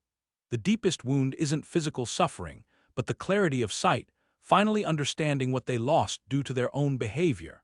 Even the flow of time operates uniquely in these zones of penalty. What feels like forever might not be, as some verses suggest a mercy that eventually arrives, portraying the fire as a cleansing agent rather than a tool of pure destruction. Future scholars would argue passionately over whether Enoch's eternal fire implies unending torture or something else. However, the Book of Enoch takes no joy in these depictions of reckoning. They are presented with sadness and caution, acting as a desperate plea for humanity to choose a better path while time permits. The text emphasizes repeatedly that such destinies are preventable through virtuous living and showing kindness. The power of these passages comes not merely from fear, but from the guarantee of flawless justice. In a world where villains frequently succeed while the good suffer, Enoch assures us that the ultimate accounting corrects every imbalance. No malicious act is overlooked, and no injury inflicted on others disappears from the universal record. While rivers of fire flow through these visions, so do rivers of mercy. Darkness possesses its own domain, yet it cannot conquer the light. Evil enjoys its brief time, but not the final word. Yet even within the gloomiest sections, Enoch's text contains a kernel of optimism. It suggests that creation is slowly evolving toward justice throughout its long history. After the storm breaks, the rain purifies the landscape. The ancient scribes finished their task, preserving visions of both light and shadow. For centuries, Enoch's voice has resonated, influencing how humanity approaches the ultimate questions. How should we conduct ourselves? What lies past the grave? Will fairness eventually prevail? As the sun illuminates ancient grounds, the core truth endures. Our decisions carry weight. They reverberate far beyond our short existence. Whether we construct barriers or bridges, jails or gardens, the things we build trail us into the realm where secrets are finally exposed. Now consider Enoch the Astronomer. Long before we had instruments to analyze them, the stars observed us. They guided our vessels, defined our seasons, and populated our myths. However, few understood their mysteries quite like Enoch. Buried in a neglected portion of his book is something unexpected. It isn't a narrative of angels or a judgment scene, but rather detailed documentation of the heavens. We refer to this as the astronomical book, and it reveals a rarely discussed facet of the prophet, Enoch the Sky Watcher. This ancient manuscript presents one of the earliest known calendar systems, not merely a count of days, but a comprehensive framework for time itself. Enoch recorded the sun's passage through 12 distinct atmospheric gates. He meticulously tallied the days of every month. He monitored the waxing and waning of the moon's illumination. This wasn't just recreational observation. To Enoch, the sky functioned as God's precise timepiece. Every dawn and lunar phase demonstrated a sacred organization. When celestial objects adhered to their courses, they verified the stability of divine law. Conversely, any deviation signaled chaos on Earth. Unlike our contemporary calendar with its 12 unequal months, Enoch's model utilized a solar year of exactly 364 days, rather than the 365 and a quarter we use now. This was intentional, not an error. A 364-day cycle divides flawlessly into 4 seasons of 13 weeks each. It was symmetrical, clean, and holy. This distinction is more significant than it appears. In Enoch's era, a flawless calendar was essential for flawless worship. It ensured the correct prayers were offered on the correct days and feasts occurred at the proper times. It created a spiritual rhythm that synchronized with heaven. However, Enoch identified a troubling issue. The lunar year, governed by moon cycles, did not align with his solar calculation. Over time, the two would drift apart. Various factions prioritized the moon while others followed the sun, causing their holy days to land on different dates. For Enoch, this wasn't merely a scheduling conflict. It was a crisis of faith. How could a community worship in unity if they disagreed on the timing? How could they obey divine law if the very definition of a holy day was disputed? The astronomical book explicitly condemns those who err by tracking the moon. Enoch uses severe language here. Incorrect dates led to invalid worship, which in turn violated the covenant with the Creator. We find evidence here of actual historical struggles during Enoch's lifetime. Priests in the Jerusalem temple clashed over which calendar to adopt. Some adhered to traditional lunar methods, while others advocated for the solar system Enoch preferred. These were not boring academic arguments.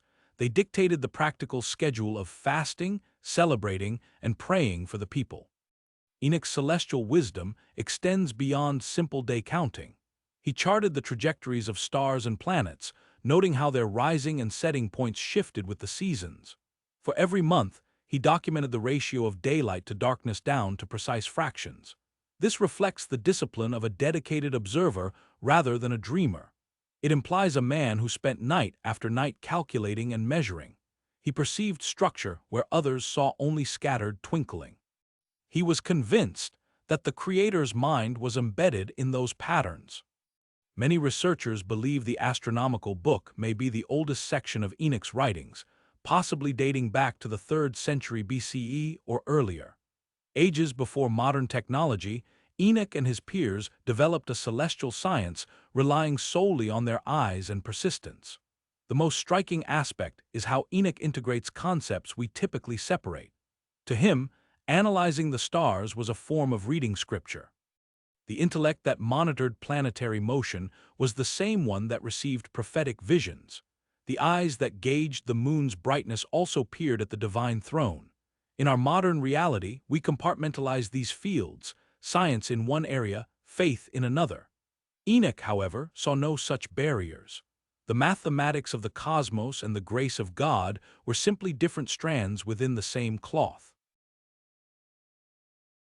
Picture him standing there in the dark of antiquity, guided only by starlight, using nothing but his own vision to track the days and moon phases. He filled up sheets of papyrus and tablets of clay with precise notations, never suspecting that his work would endure for millennia. He couldn't have guessed that we would still be examining his records in an age where our technology reveals galaxies completely beyond his imagination. This astronomical record demonstrates that Enoch was more than a mystic prone to visions. He was an intellectual constructing organized systems. He was not simply a prophet vocalizing divine messages, but a scholar interpreting the handwriting of God across the sky. While his specific calendar didn't survive and modern maps don't show his celestial gates, his drive to discover structure in the infinite heavens remains. That spirit survives in every modern observatory, every star chart, and every effort to understand where our small existence fits into the timeline of the universe. Standing beneath a clear night sky, we occupy the same position Enoch did, gazing at the same constellations and pondering the fundamental mysteries. We ask how the system functions, what the significance is, and how those far-off luminaries relate to our fleeting time on Earth. Enoch found his solutions through dedicated observation, persisting through every night and changing season. This intensity of focus evolves into true wisdom, bridging the gap between the terrestrial and the celestial. It is that profound link that elevates a figure like Enoch beyond the status of a mere mortal. When you witness the moon growing full and then fading away, remember him. He was the observer who tallied those cycles, discovering a master key to divine structure rather than just a timekeeping device. He understood that genuine devotion required meticulous attention and exactness, not simply blind faith. He was the man who viewed every sunrise as an expression of law as well as light. Now, consider the mapping of the heavens with the angel Uriel serving as a guide. Visualize being escorted through the universe, hand in hand, not with a human instructor, but with an entity composed of absolute radiance. That was the destiny awaiting Enoch when Uriel arrived to unlock the secrets of the sky. The name Uriel translates to the fire of God or light of God. He is distinct among the angelic host as the guardian of knowledge and the expert on celestial reality. Of all the beings in heaven, Uriel was the one selected to demonstrate the mechanics of creation to Enoch. Their expedition starts at the boundary of our world. Uriel directs Enoch's attention to the sun, instructing him to observe with care. The sunrise and sunset are not random occurrences. The sun travels through specific portals within the celestial dome. There are 6 openings positioned in the east for its arrival and 6 in the west for its departure. Uriel likely explained that during summer, the sun utilizes the gates furthest north, while in winter, it shifts to the southern portals. This movement explains why the days lengthen, shorten, and then lengthen again. While these seem like basic facts to modern minds, for Enoch, they were profound revelations. Every portal signified a specific time and season, indicating when to sow seeds, when to gather crops, and when to hold feasts or fasts. Humanity relied on the solar trajectory to know when to take action and when to pause. But Uriel's lesson extended beyond the solar highway to include a map of the winds. He revealed 4 primary winds emerging from 4 distinct gates, each assigned a unique duty. Some brought freezing temperatures or warmth, while others delivered rain or withheld it, capable of blessing the harvest or cursing the land with drought. The angel likely warned that disaster strikes the earth if these winds wander from their assigned exits. They are obligated to stick to their designated routes, much like humanity is expected to adhere to divine commandments. Within the universe Enoch described, accidents do not exist. Every planet follows a track, and every star occupies a specific location. The entire firmament rotates around the divine throne like a massive wheel. If these elements deviate from their course, it represents a fracture in the fabric of existence, not just a weather shift. The tour takes a bizarre turn when Uriel reveals the graveyard of the stars. In this archaic perspective, celestial bodies are capable of committing sin much like people. Those stars that violate the divine order are thrown into a profound abyss. In that pit, they burn without illumination, suffering in unseen fire. Uriel clarifies that the missing stars from the night sky weren't simply extinguished, they were judged and expelled. They now function as warnings of the fate awaiting anything that wanders off the righteous road. This concept of fallen stars equating to fallen angels erases the distinction between spiritual belief and scientific observation. However, Enoch never saw a distinction to begin with. He perceived moral requirements for people and physical laws for the universe as originating from one source, violated in identical manners, and maintained by the same creator. Continuing the journey, Uriel displays 12 magnificent mountains constructed from jewels. These are not earthly peaks one could hike. They serve as the structural columns supporting the heavenly canopy, crafted from jade, ruby, silver, and gold. These are the skeletal structures of the universe dressed in light. Then the massive waters appear, not merely the oceans we navigate, but cosmic seas positioned both above and below the earth. Only God's command keeps these torrents in place. These are the very same floods that burst forth during Noah's era. They remain the same forces that could end everything if the Creator willed it so. Uriel might explain that these aren't just fluids, they are divine judgment, currently held in check. You must respect them just as you would the edge of a steep precipice. Through all of this, Enoch diligently records everything he witnesses. He doesn't draw maps like we do. Instead, he notes paths, cycles, and seasons, making his book a guide to realms unseen by human eyes.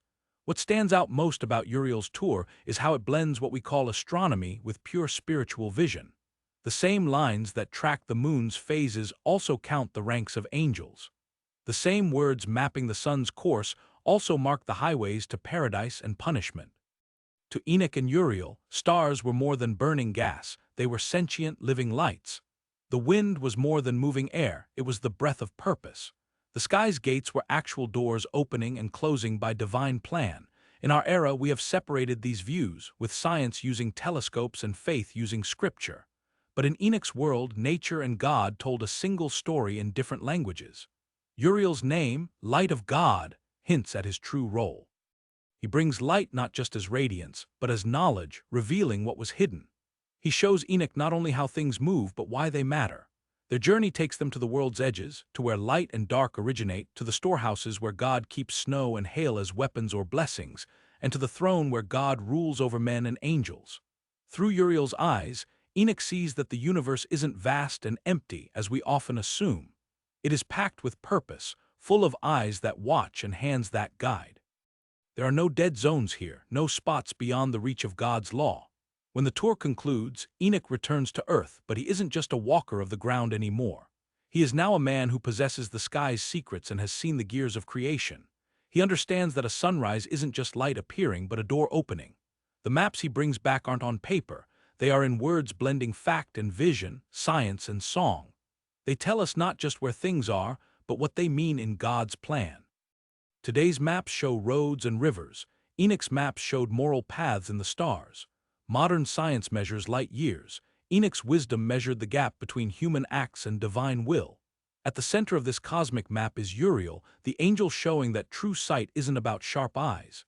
It's about an open heart ready to find meaning in every star's path, every season's change, and every gate opening for God's light. Now, when we look up at night, we name planets and chart orbits. But Enoch would ask, do you see the gates?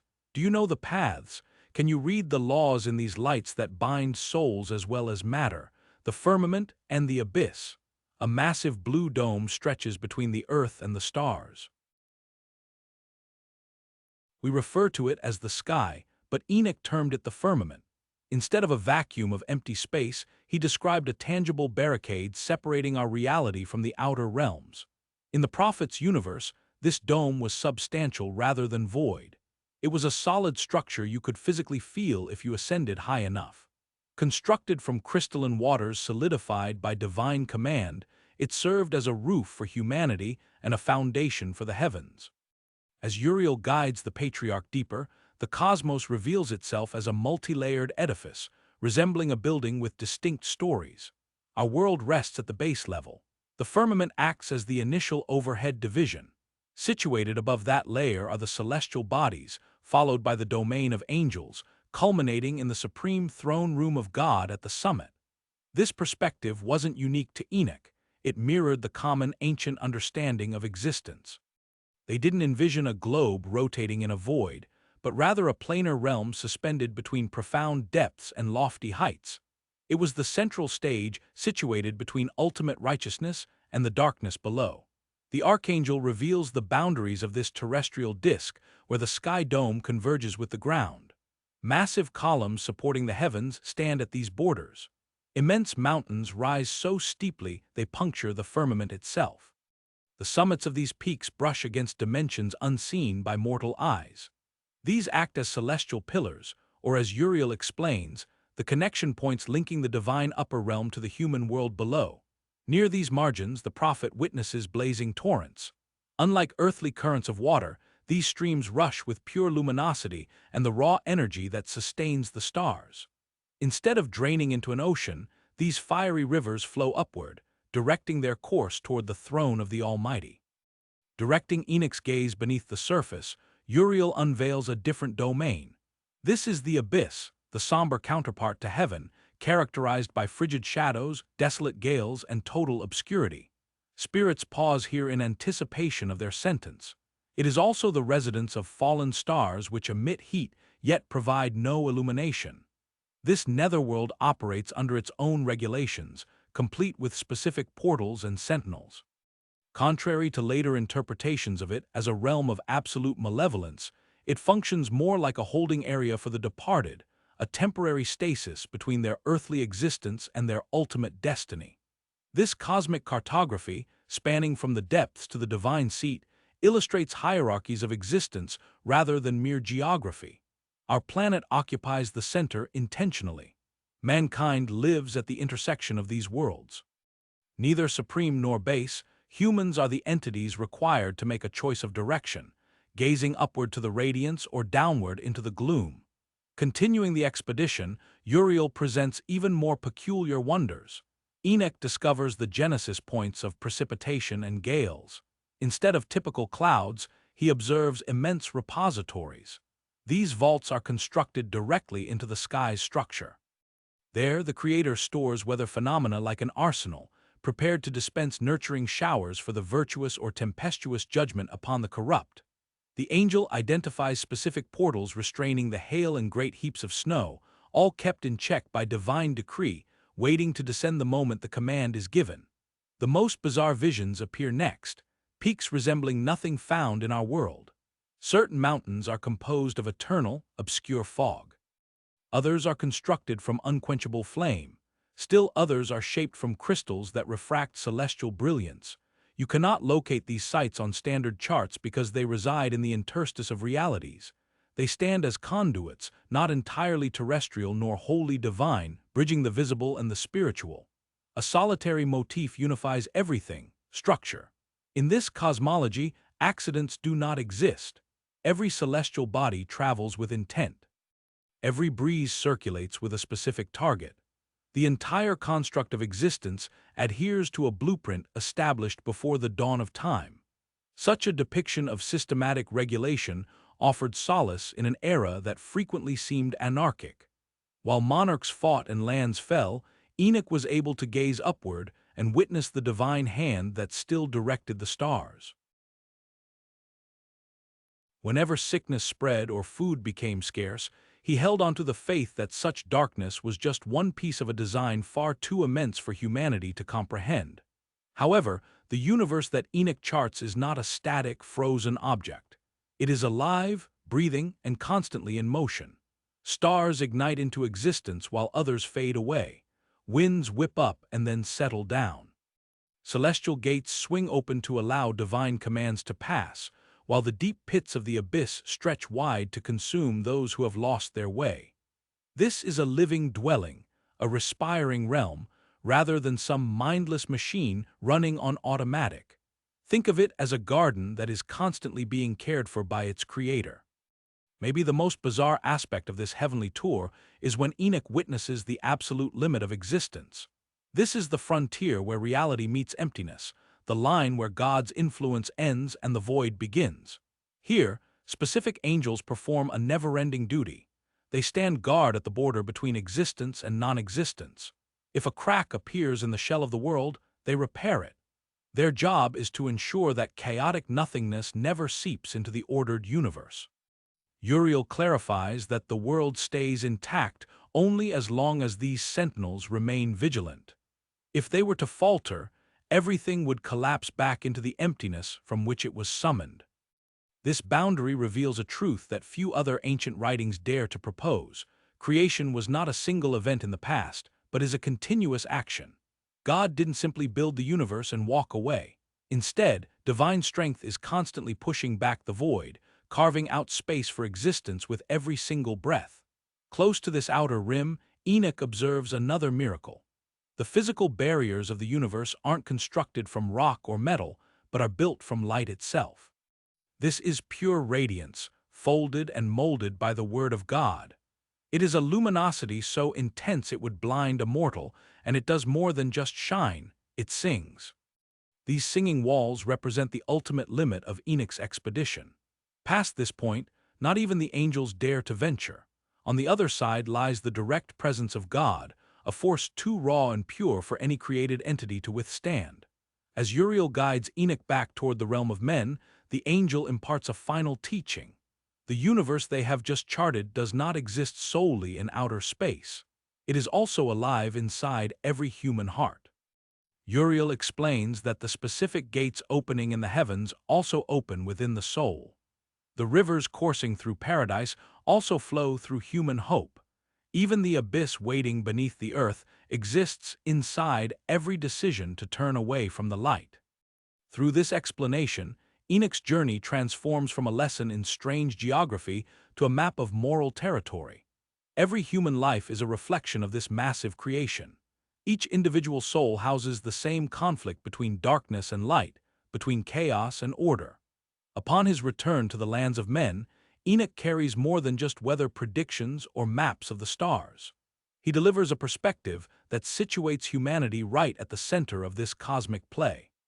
We are not insignificant specks lost in space or crushed by eternity. Rather, we stand at the intersection where earth meets heaven and darkness meets light. The sky above and the pit below are more than just distant locations. They represent the heights we are capable of reaching and the depths to which we might sink, serving as the walls that both constrain and safeguard our fleeting, brilliant lives. This leads into dream visions and the animal apocalypse. Dreams speak in strange tongues, revealing truth through disguises. In the Book of Enoch, dreams are not merely thoughts we have at night. They act as divine keys that unlock both the past and the future. Among these visions, one is distinct for its unusual beauty. It is known as the animal apocalypse. In this revelation, the history of humanity plays out like a fable of beasts. People take the form of animals, nations appear as herds, and great leaders are shown as horned rams or powerful bulls. This vision arrives to Enoch in a deep sleep. In this deep slumber he witnesses Adam, the first human, appearing as a white bull. Beside him walks Eve, taking the form of a heifer. Their children assume distinct forms. Abel manifests as a sheep, while Cain appears as a black bull. The tragic fratricide is depicted as the bull goring the sheep. As generations of humanity expand, the animal representations evolve. Seth, the third son of Adam, produces a line of white bulls. However, a strange phenomenon occurs. These bulls start giving birth to camels, donkeys, and elephants. These represent different beasts for various nations. While the descendants of Israel remain as bulls, other tribes morph into new creatures. Then the deluge arrives. Noah appears as a white bull warning the herds. As the waters surge, only those who listen to him survive. Once the flood recedes, the bull Noah sires 3 more bulls, Shem, Ham, and Japheth. From these 3 spring all the animals of the New World. The vision transitions to Abraham, depicted as a white bull who fathers Isaac, another white bull. Isaac then fathers Jacob, who begins as a bull but transforms into a sheep. With this metamorphosis, the chosen lineage shifts form. They are no longer powerful bulls but humble sheep. The children of Israel grow into a large flock. They migrate to Egypt, where wolves, representing the Egyptians, enslave them. Moses emerges as a sheep that evolves into a man-like figure. He guides the flock away from the territory of the wolves. During the crossing of the sea, the pursuing wolves drown. Upon Mount Sinai, the sheep Moses communes with the Lord. He descends transformed, part sheep and part man, illustrating how divine law elevates humans above animal instincts. The flock enters the promised land. However, the sheep soon go blind. They wander off the righteous paths. They forget the instructions received on the mountain. They drift into dark territories where foxes and wolves, symbolizing Gentile nations, tear at them. Kings rise up among the sheep. While some attempt to guide the flock back to safety, most fail. The sheep construct a temple, yet they desecrate it with impure deeds. The Lord of the sheep becomes wrathful. He allows wild predators to encircle the herd. Bears, wolves, tigers, and lions close in. Then massive empires arrive as mighty beasts of prey. Assyria appears as lions. Babylon appears as eagles. Each takes a turn ravaging the flock. The sanctuary collapses and the sheep scatter. Many are devoured while others are dragged into captivity. This segment of the vision illustrates Israel's fall to foreign powers, the first temple's destruction, and the Babylonian exile, dark times when the flock seemed doomed. Yet the dream avoids total despair. The Lord appoints shepherds to watch the sheep. These are angels guarding the flock in exile. However, not all shepherds are benevolent. Some allow too many sheep to be taken by wolves. Some even assist the predators. For this betrayal, they face judgment. A peculiar moment arrives when Enoch sees a book. In it, the Lord tallies exactly how many sheep are meant to live and how many might be lost. A plan exists amidst the suffering, a count maintained by divine hands. The flock returns to their land. They construct a new house, the second temple. However, this structure differs from the first. It is smaller and simpler, and many sheep remain blind. Next comes the era of horned rams, the Maccabees who resisted Greek rule. They drive back the ravens and eagles threatening the flock. For a short period, the sheep experience peace. They walk true paths once more, but the most unusual part of the vision arrives at the end. A magnificent ram rises with a powerful horn. This is no ordinary leader. This ram opposes all beasts of prey. He stands against not just one nation but all oppressors. As this ram fights, a miracle occurs. The sheep begin to change. Their eyes open. Their wool turns white. Their nature alters. They become rams as well, sprouting horns for defense. The prey becomes like the defender. Then appears the final sign. A great bull with black legs steps into view. Every beast scatters to clear a path for him. The sheep, which have transformed into rams, bow down in his presence. We are not looking at a standard king or prophet here. This is the Messiah arriving to completely reshape the world. When this bull arrives, the previous era dissolves. Wolves rest alongside sheep, and lions graze on grass just like oxen. The conflict between hunter and hunted vanishes. The entire animal kingdom, representing all nations and peoples, unites as a single flock guided by one shepherd. To ancient readers, the symbolism in the animal apocalypse was unmistakable. Bulls represented royal power and authority. Sheep symbolized the common people or the faithful believers. Predatory beasts stood for the aggressive nations that conquered and oppressed others. Whenever a creature changed its form, it illustrated the rise and fall of civilizations and mapped the movement of divine favor through the ages. The most remarkable aspect of this vision is how it compresses the entirety of human history into a single dream sequence. From the moment of creation to the final judgment, the complete saga unfolds through the interactions of beasts. However, these creatures possess human agency.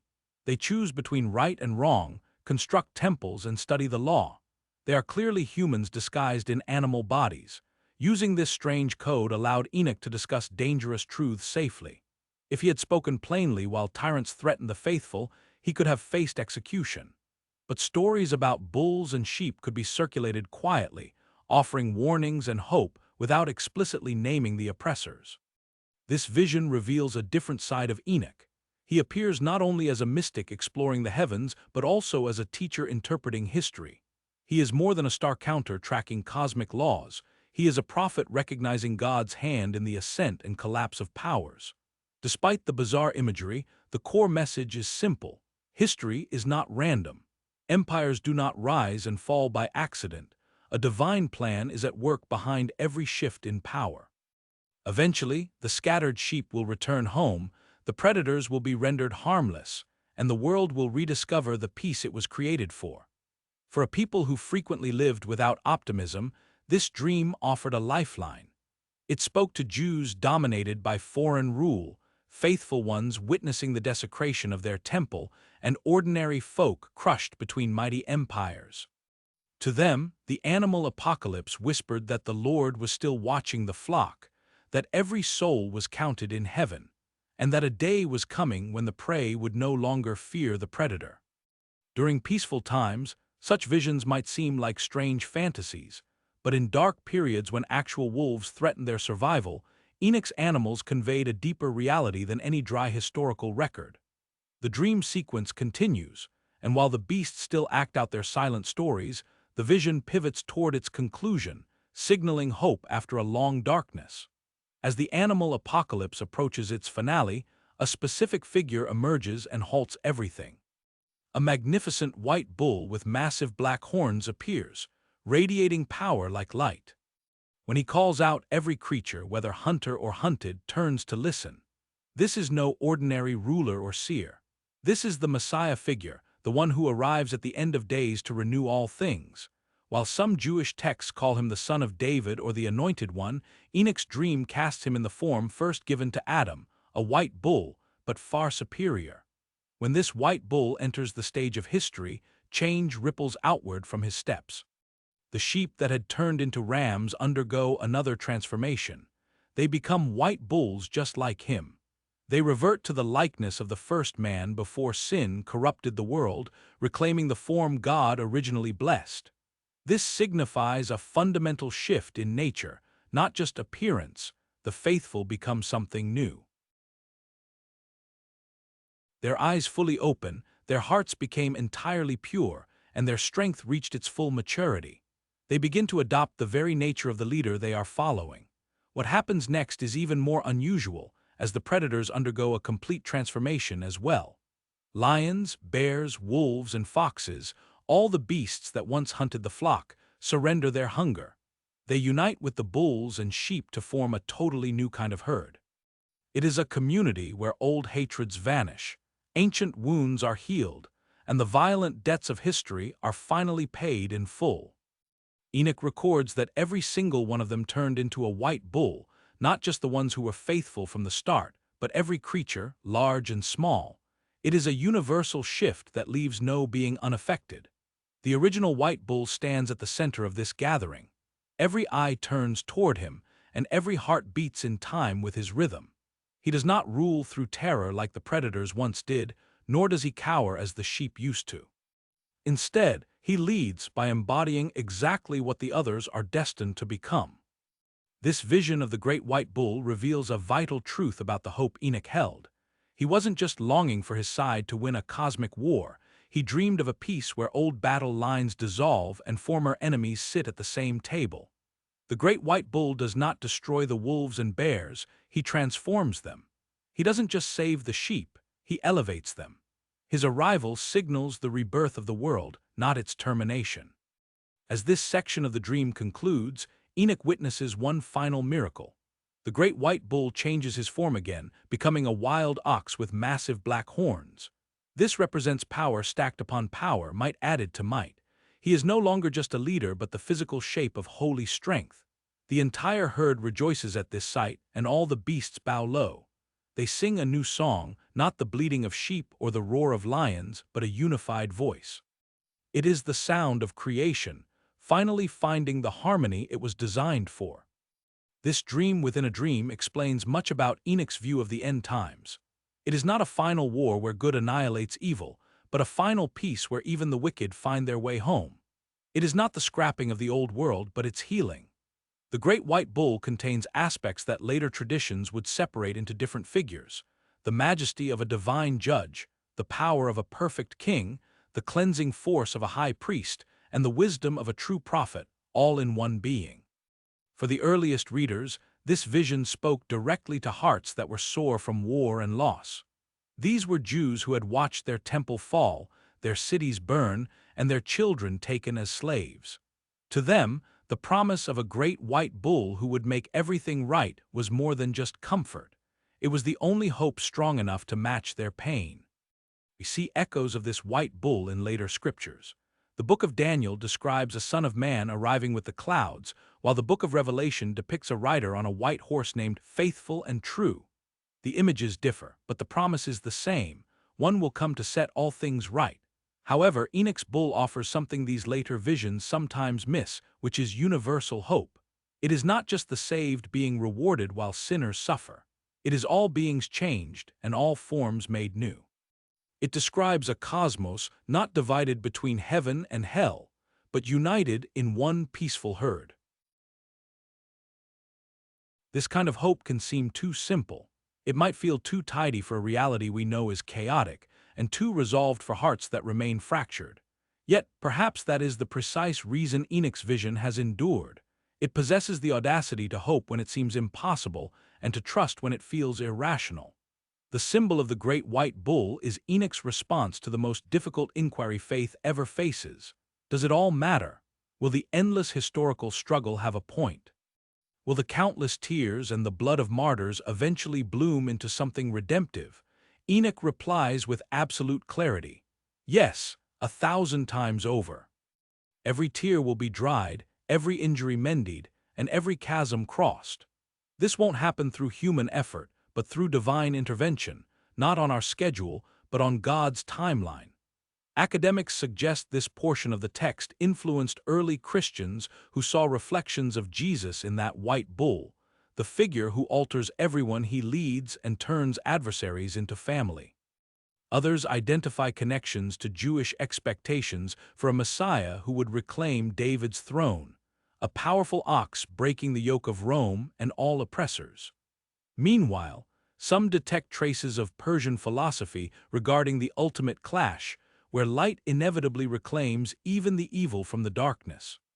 No matter where the idea originated, the vision of the white bull presents a hope that is simultaneously bizarre and elementary. It is strange in its depictions of speaking animals and morphing shapes, yet simple in its assurance that love wins and that the Creator will complete his work. As we finish the section on Enoch's dream visions, the imagery lingers to both soothe and unsettle us. We see wolves and sheep, hunters and hunted, uniting in a shared destiny. This isn't achieved by one faction conquering another, but by every side undergoing a transformation. In our modern reality defined by borders and conflicts, these visions might appear to be naive fantasies. However, perhaps that isn't a flaw, but a virtue. Maybe we require dreams that are too untamed for our cautious strategies and hopes that are too broad for our limited fears. The great white bull represents what hope looked like before it became cynical, before we learned to compromise with endless division.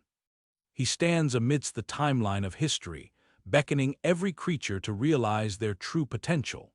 He does this not through coercion or terror, but through the magnetic pull of perfection and the undeniable force of love.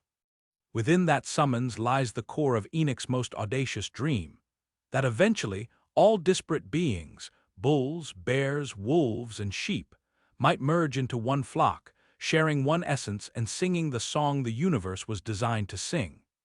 Now let us turn our gaze to fallen stars and wandering planets. Imagine night falling over the ancient world and look up at the sky. For our ancestors, those pinpricks of light were far more than distant suns.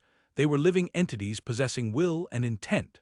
According to the Book of Enoch, stars aren't merely balls of gas burning in the void. They are sentient beings assigned specific tasks, and some of them neglected their responsibilities. Enoch describes stars shackled in chains, hurled from their celestial dwellings, and tossed into a deep, burning chasm as punishment. These weren't intended as mere metaphors. They represented a literal system of cosmic justice where the heavens themselves are held accountable for their transgressions. In one vivid scene, Enoch witnesses 7 stars resembling massive mountains ablaze. Their offense was simply failing to appear at their scheduled times. As a penalty, they are bound for 10,000 years. Consider the implications of that. In an era lacking mechanical clocks, the stars were the primary timekeepers. If a star failed to show up when expected, it was more than a curiosity. It signaled a fracture in the divine order and a sign that something was fundamentally broken. The planets also carried significant weight. The term planet is derived from the Greek word for wanderer. Distinct from the fixed stars that maintained their positions night after night, planets traced irregular paths, occasionally pausing or even appearing to reverse course. To Enoch and his audience, these weren't simply celestial objects obeying physical laws. They were not simply defined by gravity and motion. Instead, they were viewed as angels who had deviated from their set courses, acting as rebels against the flawless design of heaven. When Uriel reveals the detention center for these fallen stars to Enoch, he depicts a horrific, chaotic void where light itself is punished by absolute darkness. This represents cosmic equilibrium. Beings made of light are judged by enduring its absence. You might wonder why stars would fall. According to Enoch, certain stars joined the Watcher's insurrection. Like the angels that descended to earth, these celestial entities abandoned their stations, making their deviation a moral failing, not just a physical drift. For centuries, this perspective influenced how humanity interpreted the night sky. Blood moons or comets were never mere natural occurrences. They were supernatural messages and warnings. Readers familiar with Enoch would readily grasp the account in Matthew's Gospel, where a star leads wise men to Jesus, understanding that stars move intentionally to guide and unveil divine schemes. Similarly, Revelation uses this same cosmic imagery when describing stars crashing to Earth in the end times. Rather than distant specks, stars are active participants in the drama of creation, fall, and redemption. Gaze up at the sky tonight. Those points of light hold narratives of responsibility, failure, punishment, and salvation. These are stories written in the language of illumination and shadow. In Enoch's universe, every created thing has a designation, a time to shine, and a path to follow. Whenever a human, angel, or star deviated, the cosmos worked to correct it. While the stars fell, their descent teaches us about our own duties and the need to stay faithful to our course. In Enoch's cosmology, however, no fall is permanent. Even stars will eventually regain their rightful stations. This brings us to Enoch's heavenly scrolls. Words possess immense strength, molding worlds and outlasting empires. In the Book of Enoch, language is transcribed and safeguarded within celestial volumes that chronicle everything.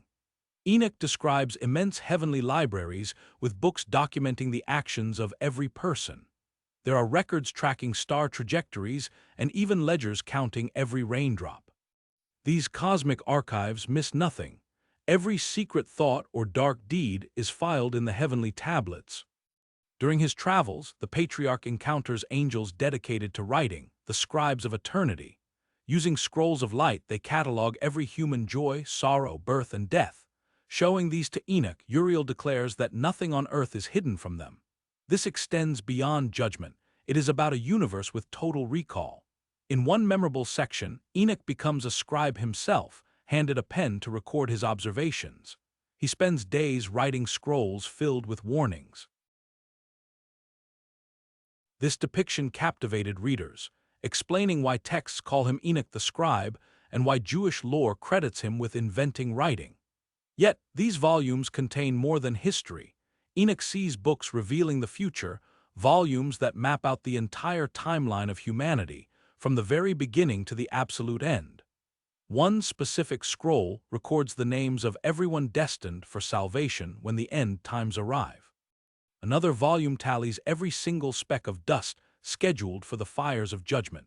Yet another tracks every tear shed, promising they will be wiped clean during the cosmic renewal. Consider the massive impact this concept had on later scriptures. When the Psalms describe a divine ledger recording every day of a life, they are echoing the terminology found in Enoch. When the prophet Daniel envisions books being unsealed during the final judgment, he is witnessing the exact same scene. Even the Book of Revelation, with its description of the Book of Life containing the names of the redeemed, expands upon this foundational imagery. It depicts a reality where nothing vanishes, and every individual existence is significant enough to be documented. For the original audience of these texts, this offered a dual sense of reassurance and caution. It provided solace to people living brief, difficult lives who felt insignificant, assuring them that heaven took note of their existence. Simultaneously, it served as an alert that no action could be concealed from these celestial archives. During an era when few could read, the concept of divine record-keeping carried immense weight. It made sense that if earthly monarchs chronicled their rule, the Creator would do the same. If local temples maintained ledgers of debts and gifts, surely the heavens did too. However, these volumes represent more than just surveillance or accounting. They are about purpose. They confirm that our personal narratives are important components of a grander epic stretching across the cosmos. While existence can seem chaotic and harsh, Enoch presents a structured universe. Every element belongs somewhere within these great heavenly registers. Each human life serves as a distinct chapter in a narrative scripted across the galaxies. We might not be able to view these scrolls physically, but Enoch assures us they exist, silently archiving everything until the moment they are unsealed, bringing every story to its conclusion and subsequent rebirth. Now let's look at the fractured nature of the universe. Imagine the Earth moving under you, the sun fading at midday, or waterways either evaporating or overflowing. Within Enoch's perspective, such occurrences were never merely weather patterns or geological shifts. Instead, they signaled a dislocation in reality, a creation buckling under the heavy burden of transgression. To Enoch, the world isn't simply a collection of physics and matter. It is a living entity governed by ethical statutes just as strictly as natural laws. If those ethical boundaries are violated, the physical elements, rocks and water, experience actual suffering. His visions reveal how the consequences of human iniquity vibrate outward, infecting the entire natural world. The illicit secrets shared by the Watchers do more than just taint the human soul, they rip apart the very texture of existence. An angelic guide directs Enoch's attention to a mountain divided by a profound fissure. The angel explains that this rift marks the spot where celestial discipline collapsed and the angels abandoned their assigned stations. The landscape itself stands as physical evidence of their rebellion. When Enoch describes earthquakes, he isn't talking about tectonic shifts, but rather the moans of an injured planet. He interprets floods as the earth weeping over the violence committed on its soil. Violent storms are viewed as nature's fury directed at its abusers. This perspective goes beyond old myths. It demonstrates a profound understanding of universal connection, showing how spiritual and physical realities are braided together. If you tug on one strand, the other inevitably reacts. When the fallen angels instruct humanity on forging weaponry, extracting ore, or burning and manipulating nature for selfish gain, they are doing more than transferring technology. They are instilling a disregard for the fundamental structure established at the beginning of time. Consequently, the planet reacts viscerally. Peaks shake, oceans swell, and even the stars glow with indignation at the crimes committed on the surface. One angel reveals a shocking detail to Enoch: the earth has actually tilted on its axis. This is a remarkable observation for such an ancient manuscript, suggesting the writer understood the profound impact of the planet's inclination on life. However, within the context of Enoch's vision, this shift is ethical as well as physical. The accumulation of sin has literally knocked the world off its true center, causing rain to fall out of season. As a result, the crops fail completely. Animals start attacking people and even turn against one another. The reliable rhythms of nature collapse, mirroring the chaos that spreads from the human spirit outward into the physical world. In one particularly vivid vision, Enoch observes a future timeline where the moon actually shifts from its intended path. The sun rises in the position where it should be setting.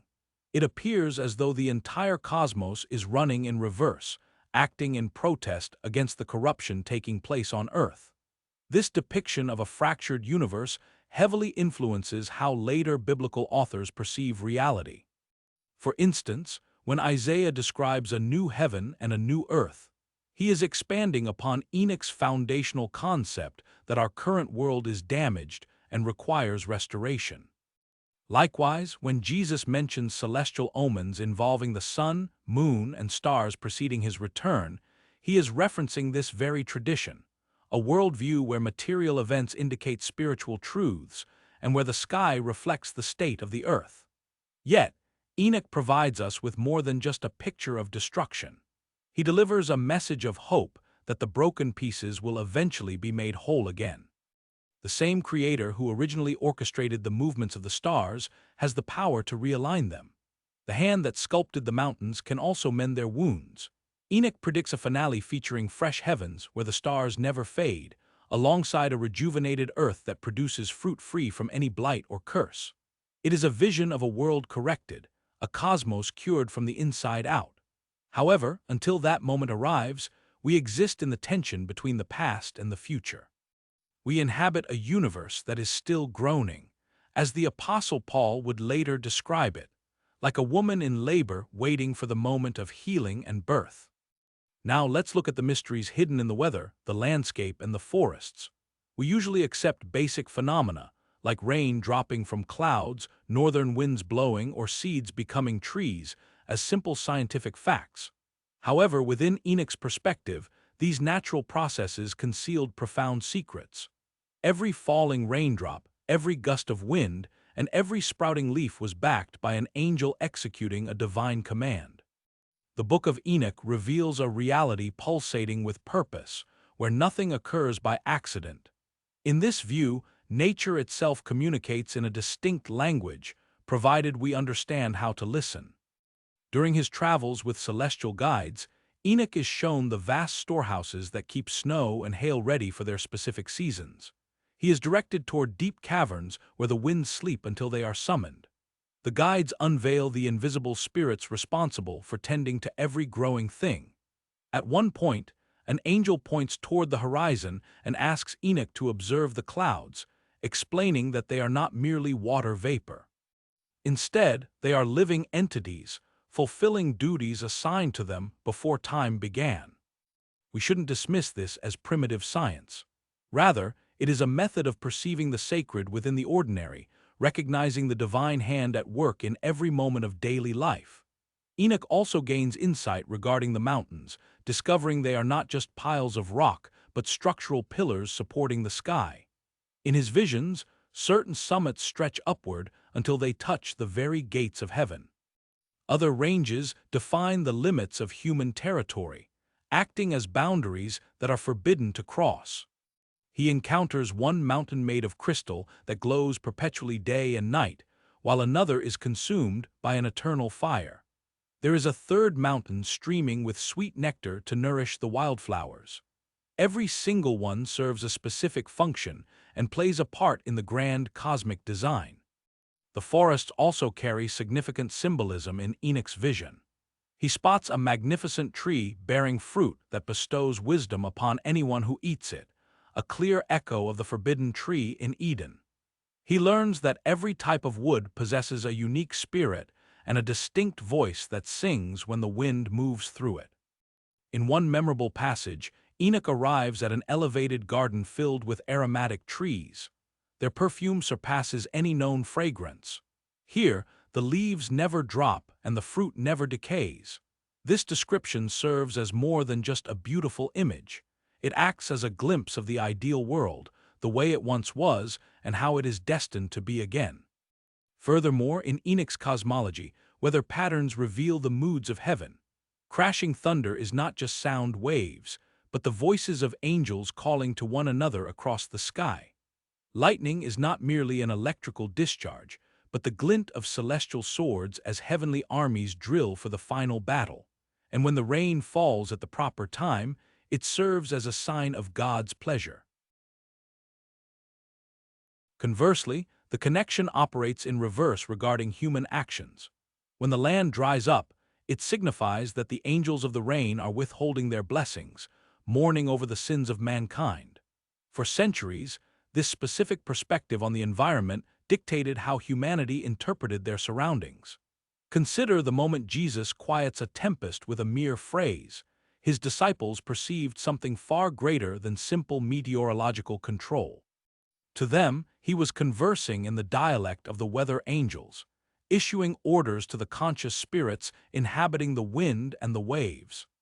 Similarly, when the Book of Revelation describes trees bearing leaves capable of healing nations, it echoes Enoch's idea that flora serves a higher purpose than just providing food or shade. Instead, these plants are active collaborators in the grand task of repairing a fractured reality. The point isn't to idolize the environment itself. Rather, it's about looking past the physical world to find its creator. It involves following the path of every falling drop of water, every gust of air, and every blade of grass back to the divine hand that initiated the motion of the universe. In our modern era, filled with botanical databases and meteorological satellites, it is easy to overlook the awe that Enoch experienced. We often focus on the mechanics and miss the miracle, understanding the how while ignoring the why, and failing to see the personality concealed behind the facade of scientific laws. Take a moment to glance outside. Notice the tree reaching upward, the cloud shading the landscape, or the breeze whispering through the fields. In the reality Enoch describes, these elements possess a depth beyond their appearance. They act as pages in the immense manuscript of creation, narrating a tale for anyone willing to listen and observe. This brings us to the concepts of destiny, historical cycles, and time itself.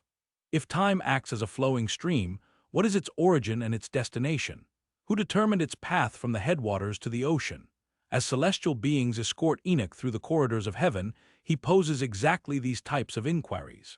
Inside one specific hall, he observes massive, rotating wheels composed of light, serving as cosmic timepieces that track the Earth's epochs. In a different room, he discovers volumes containing the record of every single day in human history, chronicled from dawn until dusk. His angelic guide explains that time differs from our usual perception. It doesn't strictly march straight ahead. Instead, it operates in loops, much like the changing seasons or the orbital paths of stars. Everything that has occurred will happen once more, and future events have effectively already taken place. This cyclical perspective frames every vision Enoch receives. He isn't merely observing history or predicting what is to come. He perceives the connection between the two, witnessing how they reflect and resonate with one another across immense stretches of existence. Viewing reality through an angelic lens, Enoch discovers that time possesses a tangible quality. Certain periods are sparse, with minimal contact between the divine and the mundane. Other moments are dense and significant, rendering the barrier between realms so transparent that celestial beings can tread upon the earth. He realizes that the division of human history into specific eras is intentional, not accidental. Every epoch carries a specific function and a moral to impart, playing a distinct role in the grand narrative God is weaving through the ages. The timeline began with an era of marvels and creation, back when the earth was pristine and humanity strolled alongside the Creator in the gentle breeze. Following that was a period characterized by expansion and decline, where intelligence grew while wisdom withered. Subsequently, Enoch's own era arrived, marked by profound wickedness alongside profound disclosure, a time when celestial watchers descended, yet the heavens unveiled mysteries to the observant. Looking past his current reality, Enoch envisions the coming era of the purifying deluge, followed by the time of sacred agreements and divine statutes. He witnesses the rise of monarchs and seers, periods of banishment and homecoming, and gazing even further, he catches sight of the distant future.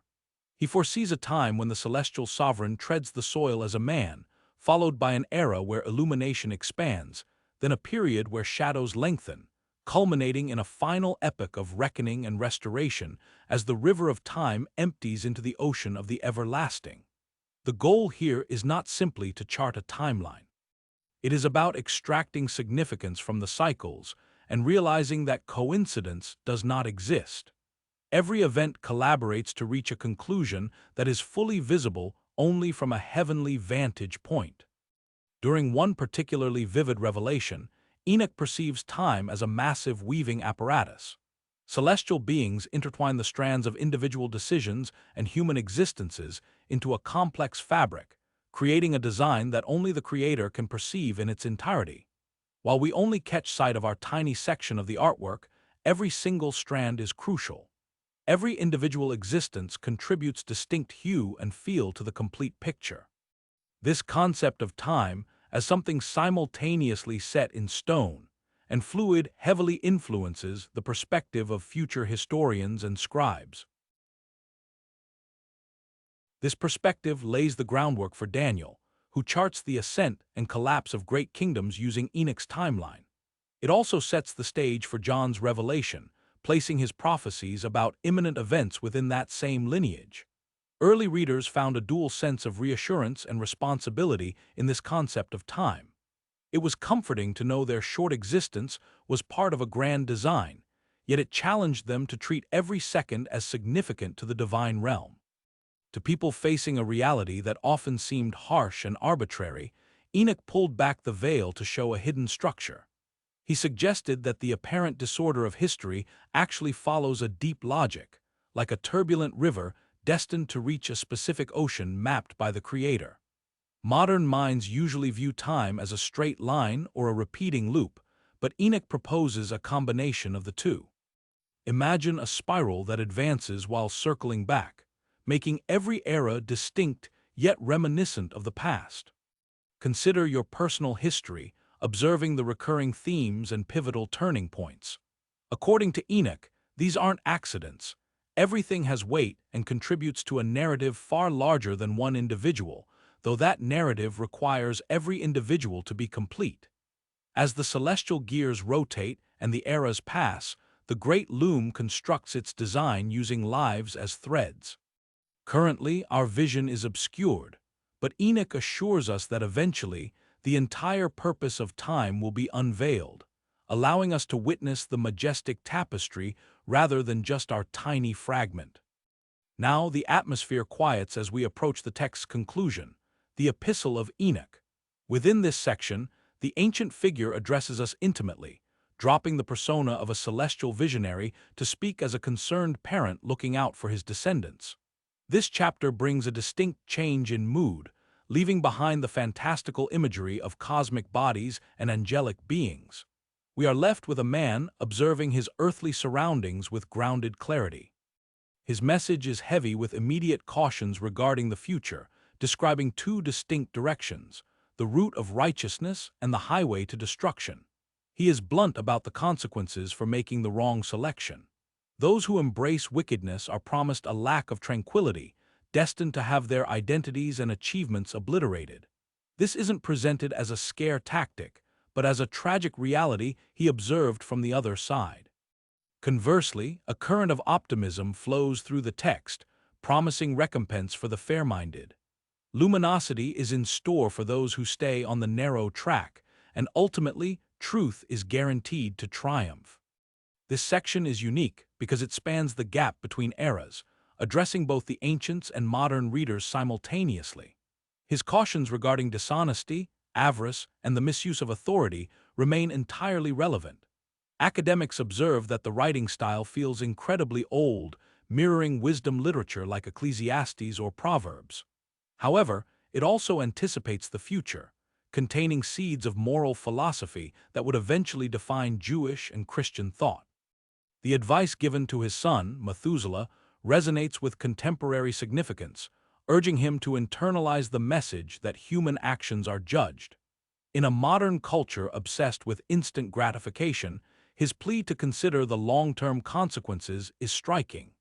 This text connects to ancient traditions, utilizing the two-ways motif found in many early societies.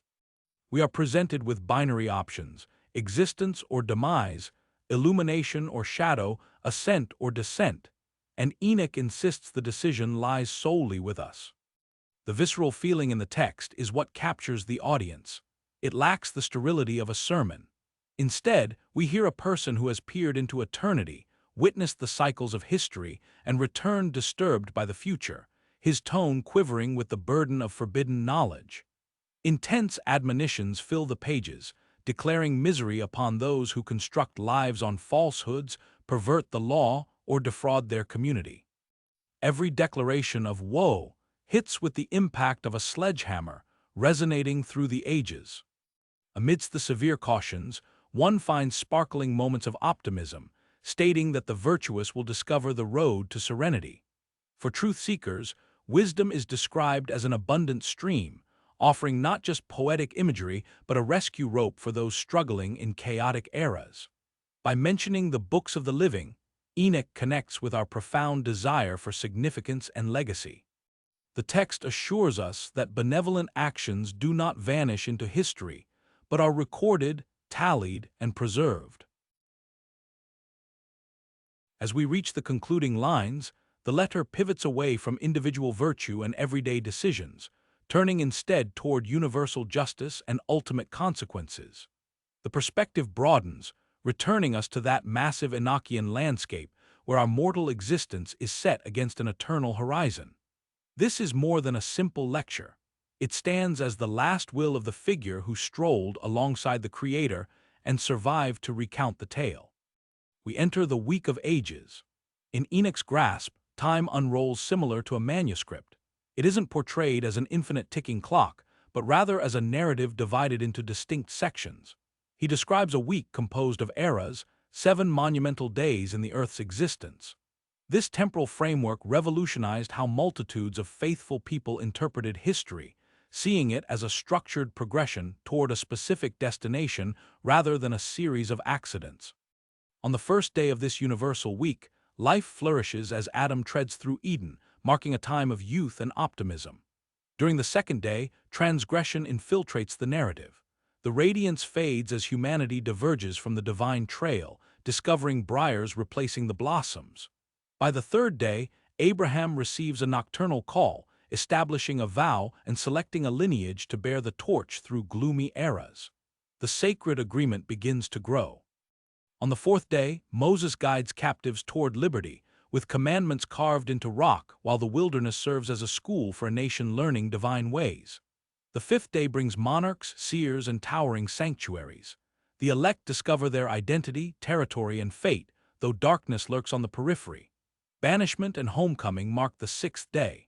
Difficult truths are absorbed in alien territories, and the sanctuary is reconstructed, though diminished in size.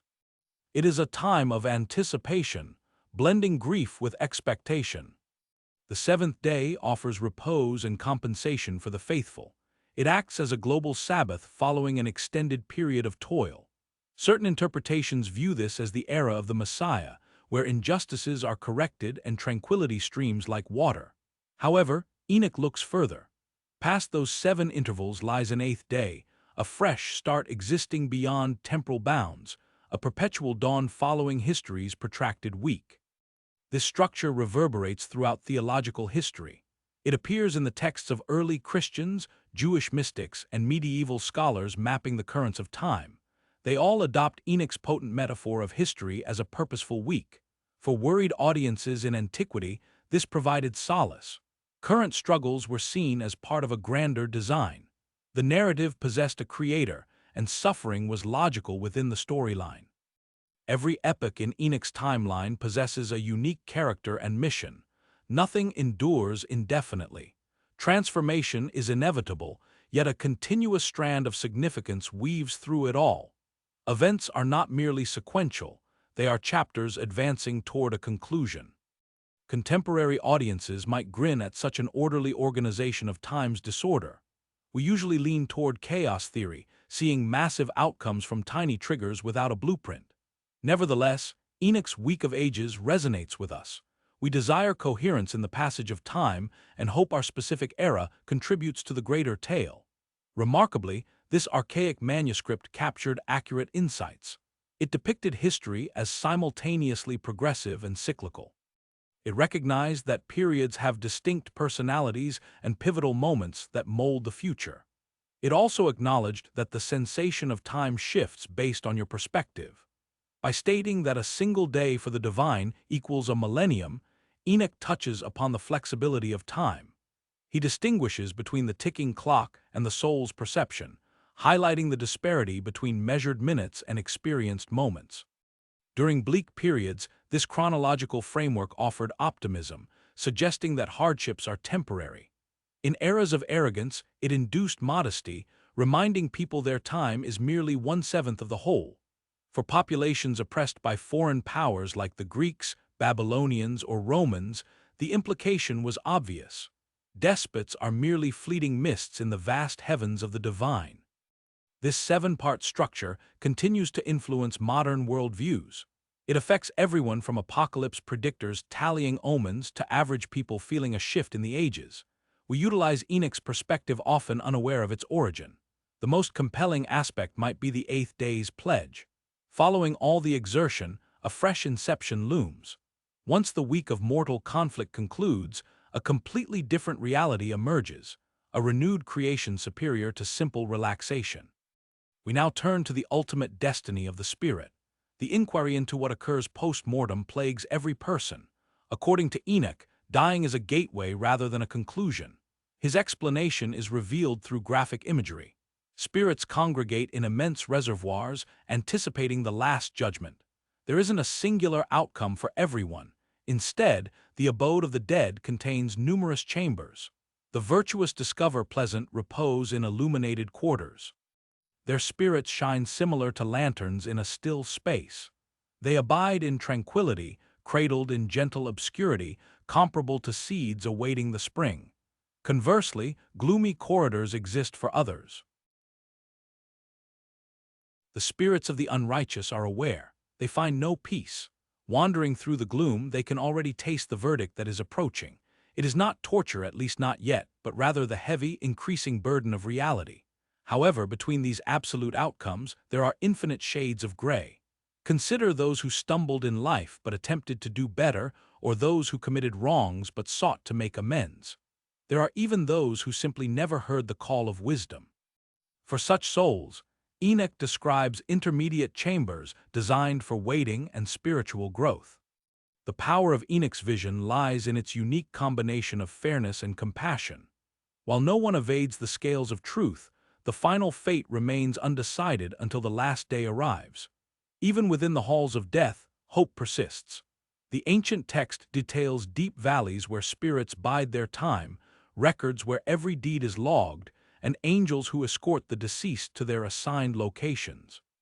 These vivid descriptions essentially created the blueprint for how countless later generations imagined the afterlife. Crucially, Enoch goes beyond simply describing what happens after we die. He explains why it matters right now.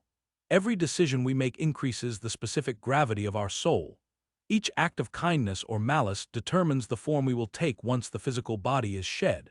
For the ancients, this was not abstract theology, it was urgent news. A short human existence creates a long shadow, and your choices resonate far beyond the grave. To the eyes observing from outside time, nothing is ever lost or forgotten. The soul's journey does not conclude at death. Enoch outlines an intricate system involving evaluation, repose, and preparation. Some spirits require purification, similar to refining gold in fire, while others are already radiant, simply awaiting the dawn of a new age. Specifically, Enoch identifies 4 distinct dwelling places in his vision. First, a residence for the righteous, shining as bright as midday. Second, a holding area for sinners who avoided punishment while alive, serving as a place of reckoning. Third, a space of specific mercy for souls whose bodies were denied a proper burial. Finally, a dwelling for those who existed in the middle ground between good and evil, neither fully lost nor fully saved. Modern audiences might notice striking parallels with contemporary near-death experiences in Enoch's account. Elements like the brilliant light, the life review, and the progression through different stages feel familiar. Despite being written thousands of years ago, the vision rings true to those who have glimpsed behind the veil. However, Enoch distinguishes himself through his laser focus on cosmic justice. Nobody escapes accountability. No victim goes unheard. The universe itself maintains the ledger, tallying every tear and recording every instance of courage or cruelty. When describing the ultimate day of judgment, Enoch paints a shocking scene. Time collapses, merging past, present, and future. Every soul that ever existed stands together as the archives are unlocked. Secrecy vanishes. The truth blazes like the noon sun, impossible to refute. Yet the goal isn't just punishment. The final fate of souls involves transformation. Those found worthy evolve into star-like entities, luminous beings in a revitalized heaven. The cosmos itself undergoes renewal, erasing death and suffering. For those who endured unjust hardship in life, the long separation finally concludes. This vision offered immense comfort because it meant your pain had meaning and your tears were counted. Justice is inevitable, whether in this life or beyond it, as the universe ultimately gravitates toward fairness. Conversely, for those living in luxury at the expense of others' misery, Enoch's words induced terror. The scales would eventually balance and the hidden would be revealed. No amount of wealth or power could shield them from the illuminating light of truth. What lies past that monumental day? Enoch catches a glimpse but struggles to find the words. It is a world made new. Bodies are restored but altered, free from hunger and fear. The barrier dividing the celestial and terrestrial realms is finally torn down. Within these ancient pages, death is stripped of its sting. It remains real, but it is not final. The soul's journey persists, moving toward a chapter of such beauty it can barely be imagined.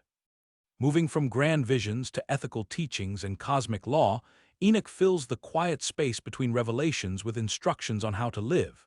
His ethics are not merely rules for polite behavior, they are the keys to cosmic harmony. For Enoch, right action flows naturally from right perception. Once you understand how the universe truly operates, aligning with its deep patterns becomes inevitable. Wisdom is not just knowing what to do, but understanding why it matters. In Enoch's world, good and evil are not just human concepts, they are woven into the very fabric of creation. The same laws that guide the stars on their courses set the path for human hearts. As above, so below. Unlike dry legal codes, Enoch's ethics pulse with cosmic energy. We must be truthful not just because lies cause harm, but because truth is the very breath of creation. We must show mercy, not just to be pleasant, but because mercy echoes the universe's profound design. Enoch urges us to walk straight paths. These are simple words that cut to the core. There should be no twisting, no clever tricks, and no shading of meaning, just clean, clear living in the full light of day. His warnings against greed ring especially true. Those who stockpile wealth while others starve are breaking more than social rules. They are fracturing the very order of being. The universe itself pushes back against such imbalance. Justice matters deeply in Enoch's teaching, yet it is not blind justice or cold law, but a living balance. When we correct wrongs and lift up the lowly, we do more than just upgrade society. We assist in mending the damaged cosmos. The ethical framework of Enoch begins with proper perception. He instructs us to observe God's handiwork and notice how everything fulfills its specific function. Right behavior stems from this clear vision. We essentially join a dance that is already spinning through creation. What distinguishes his teachings is the connection between everyday decisions and universal consequences. A harsh word spoken by you ripples outward to touch the stars. Kindness offered to a stranger assists in repairing a fractured world. For readers in ancient times suffering under brutal empires, this perspective offered hope. While tyrants may appear omnipotent today, they are fighting against the grain of the universe. Their eventual downfall isn't merely a wish, it is inscribed in the heavens. Enoch goes beyond telling us to be good. He demonstrates a reality where goodness is logical. In his view, virtue is necessary rather than just pleasant, as it aligns with the deepest currents of reality. When he discusses rewards and punishments, he isn't talking about threats or bribes, but rather natural results. If you live against the universe's grain, you will get splinters. If you flow with its true current, even difficult times cannot drown you. His statements regarding riches cut deep. He warns those who accumulate gold and silver through unjust methods. You might claim to be wealthy and possess everything you desire, but he counters that you possess nothing good within you. In our current era, where the divide between the rich and poor is widening, these ancient words still carry heat. Enoch frequently mentions eyes that see the truth, eyes that observe us, and eyes open to wonder. He urges us to fix our gaze on heaven, not merely on the ground before our feet. Authentic ethics derive from a broader perspective. For those crushed by the weight of life, Enoch provides a unique comfort. He assures you that your suffering is not random. Your tears have meaning. The same God who tallies the stars also counts every drop of your pain. In the cosmic ledger, nothing is ever lost. His words concerning power remain challenging. He warns the powerful who oppress the righteous with their strength that their day of ruin is approaching. No tyrant endures forever, and no empire stands eternally. Power that harms others contains the seeds of its own destruction. Fundamentally, the ethics of Enoch flow from relationships. Right living emerges from right loving of God, of one's neighbor, and of the created world. We succeed when we truly perceive how interconnected everything is. These teachings have molded countless lives throughout history. Muslims, Christians, and Jews have all discovered wisdom in these ancient texts regarding how to walk properly through a complex world. Perhaps the most striking aspect is how Enoch connects tiny choices to cosmic results. That moment of choosing between truth or a lie, between cruelty or kindness, isn't simply a personal matter. It is a choice to either join or resist the universe's deep harmony. In our era of global challenges and broken systems, Enoch's vision provides a unique hope. Right action carries more weight than we realize. Every just choice assists in healing not only our societies but reality itself. Consider the connection between Enoch and the Essenes. In the arid terrain near the Dead Sea, a community established itself. The Essenes were truth-seekers who abandoned urban life. In their isolated camps, the words of Enoch found receptive hearts and eager ears.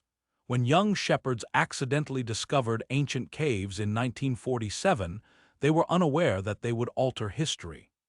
The Dead Sea Scrolls, the oldest biblical manuscripts ever located, unveiled how deeply Enoch's visions influenced these desert dwellers. The Qumran community lived in anticipation of the end. They viewed themselves as the final faithful remnant in a corrupt world.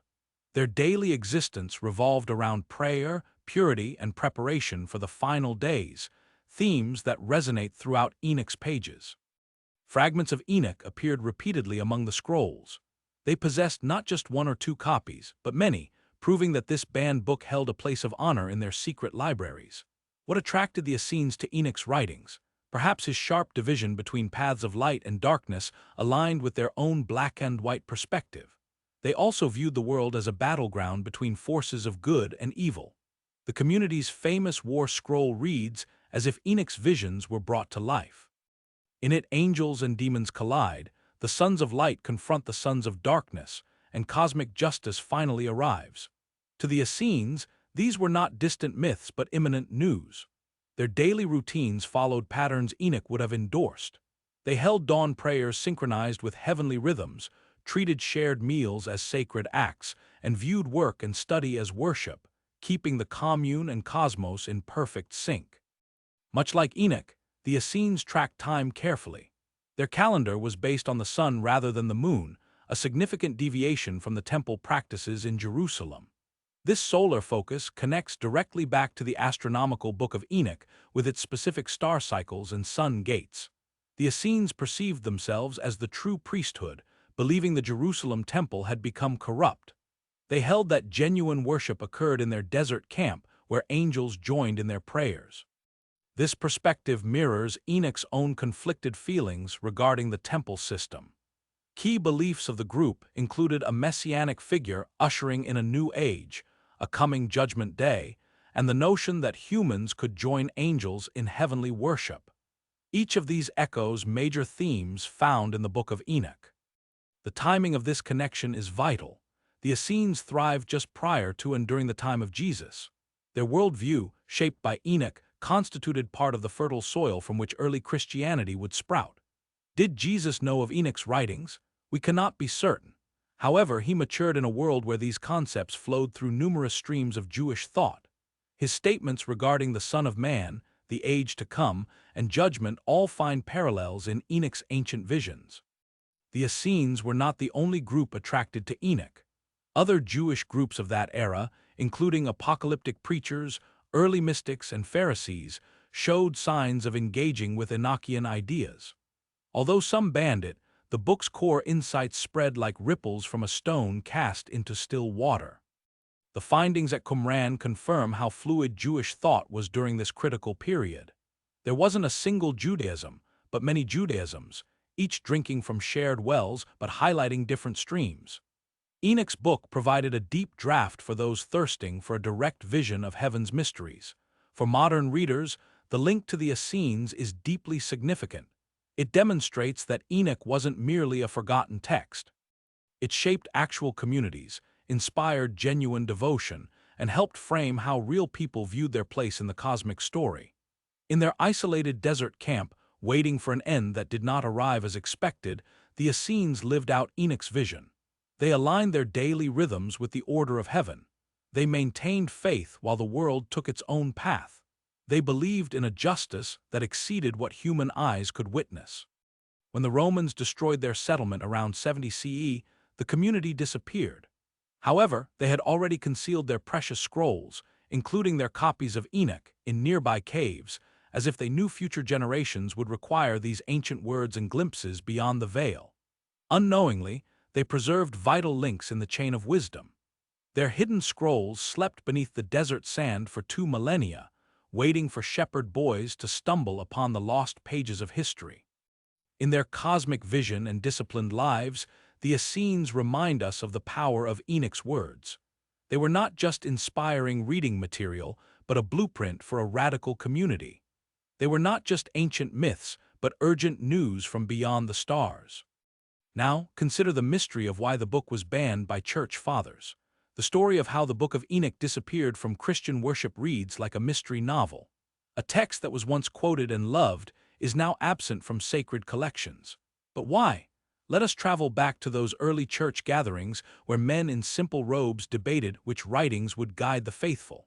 These meetings determined what billions would eventually read as the Word of God. The Book of Enoch walked a precarious line. It discussed angels falling from heaven, breeding with human women, and teaching forbidden knowledge. These were not minor claims. They depicted the divine realm in a way many found disturbing. Origen, a brilliant thinker known for his piercing eyes and wild curly hair, worried about Enoch's unusual assertions. He respected the book, but questioned whether it truly originated from the ancient Patriarch. His doubts spread like ripples in still water. Meanwhile, Tertullian, a passionate North African with a legal mind, defended Enoch. He argued that Noah could have preserved the text through the flood. He asked his fellow believers how they could reject a text that speaks of Christ. However, his voice would not prevail. As the 3rd century began, the cracks in Enoch's standing widened. Bishop Julius Africanus highlighted problems with its timeline, asking how Enoch could write about events that occurred after the flood. Questions accumulated like autumn leaves. By the time of Jerome and Augustine, Enoch had fallen out of favor. These towering church fathers sealed its destiny. Jerome, the Bible translator with a scholarly frown, declared it apocryphal, With that single word, Enoch was pushed outside the circle of trust. What frightened them the most? Perhaps it was Enoch's vivid tales of fallen angels. This risked portraying God as someone unable to control his heavenly court. Or maybe it was the book's precise cosmic calendar, which some viewed as dabbling in forbidden astrology. The story of the Watchers troubled many leaders. It suggested that angels could choose evil and breed with humans, ideas that blurred the boundary between earth and heaven in ways that felt dangerous. It was deemed better to keep such notions at arm's length. Enoch also spoke of a Messiah in terms that did not always align with emerging Christian doctrine. As church teachings regarding Jesus became more defined, Enoch's visions of the Son of Man seemed too open to misinterpretation. Then came another issue: Gnostic groups. These spiritual seekers loved secret books and hidden knowledge. When they embraced Enoch, it raised red flags. Church fathers feared its mystical visions might fuel what they considered dangerous thinking. Picture a council room in the early church. Oil lamps cast long shadows as men argue. One says the book speaks truly of angels. Another counters that it contains things they cannot verify. A third asks about its strange calendar. Nods around the room seal the exclusion of Enoch. By the time the Council of Laodicea met in 363 CE, the decision was clear. Enoch would not join the biblical canon. The official list of approved books would not include this ancient text that once inspired so many. In the Eastern Church, John of Damascus firmly placed Enoch among works to be avoided. In the West, Pope Gelasius issued a decree in 495 CE listing books Christians should not read. Enoch stood among them, now officially banned. Only in a distant highland kingdom did Enoch survive. The church in Ethiopia, isolated by deserts and mountains, kept the book among its holy writings. Like a rare flower growing in a hidden valley, Enoch bloomed there while withering elsewhere. What if the church fathers were wrong? What if they discarded divine truth? These questions haunted some believers throughout the ages. Hidden communities sometimes whispered the words of Enoch, keeping its ideas alive like an underground stream. Jewish scholars had their own reasons for setting Enoch aside. As they worked to preserve their faith after the destruction of the temple, they focused on core texts. Enoch, with its cosmic journeys and wild angels, felt too strange and mystical for troubled times. We cannot know if the church fathers truly read Enoch with open minds. Did they dismiss it too quickly? Were they right to worry about its strange claims? The answer depends on whether you view them as fearful gatekeepers or wise guardians. Ultimately, the banning of Enoch tells us something important about how faiths evolve. They must decide which voices to silence and which to keep. They build fences around their core beliefs to protect them from ideas that might break or twist them. When James Bruce brought Enoch back to Europe in 1773, he reopened questions that had long been settled. The banned book returned like a ghost from the past, asking to be heard again. Its long silence had ended. Now, modern readers face the same choice as those ancient church fathers: to welcome Enoch's strange visions or to turn away. Let's explore Enoch and the origins of angels and demons. Picture a world where angels walk among us. These aren't just any angels, but fallen ones who teach humans the arts of magic, makeup, and war. This isn't a fantasy novel. It is from the Book of Enoch, the ancient text that shaped our thoughts about the beings between heaven and earth. Before Enoch, angels were primarily messengers who delivered news and left. But in Enoch's pages, they gained complex, rich lives. They had ranks, names, and even the power to choose evil. This changed everything. Enoch introduced us to Semyaza, who led the rebel angels, Azazel, who taught men to forge weapons and women to paint their faces, and Barachiel, who revealed the secrets of lightning. Each had a story, a power, and a role. Through these tales, angels stopped being distant lights and became characters we could almost touch. The fallen ones, the Watchers, altered how we view temptation. They weren't tricked like Adam and Eve. They chose their path with open eyes, trading heaven for human touch. Their desire for women pulled them from the stars to the dust. This story speaks to a deep conflict within us, the pull between duty and desire. When the Watchers bred with human women, they created the Nephilim, giants who devoured everything until the earth cried out. These became the template for monsters in countless tales.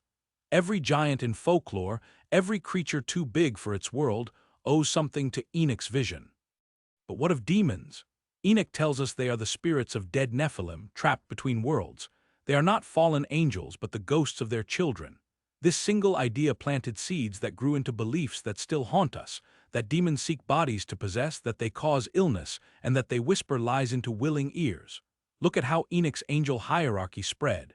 7 archangels stand before God's throne. Below them are ranks of Aphanim, Seraphim, and Cherubim. This cosmic order filtered into Jewish mysticism, then Christian art, and finally into modern films and fantasy novels. When you see angels ranked in tiers in any story, you are seeing Enoch's shadow. The 4 mighty ones, Michael, Gabriel, Raphael, and Uriel, step from Enoch's pages as divine warriors. Michael is the military leader, Gabriel the messenger, Raphael the healer, and Uriel the watcher of heavenly lights. Each bears a name ending in El, meaning of God. Each serves a cosmic role that later faiths would embrace and expand. Islam took these angels into its own tradition.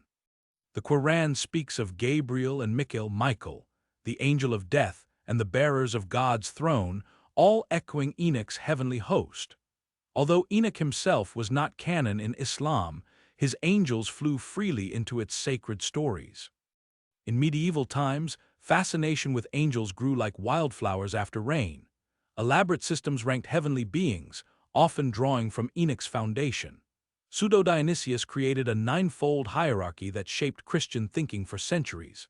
Artists painted clouds thick with winged creatures, all because an ancient text once named the stars. The Book of Enoch didn't just name angels, it showed their fall.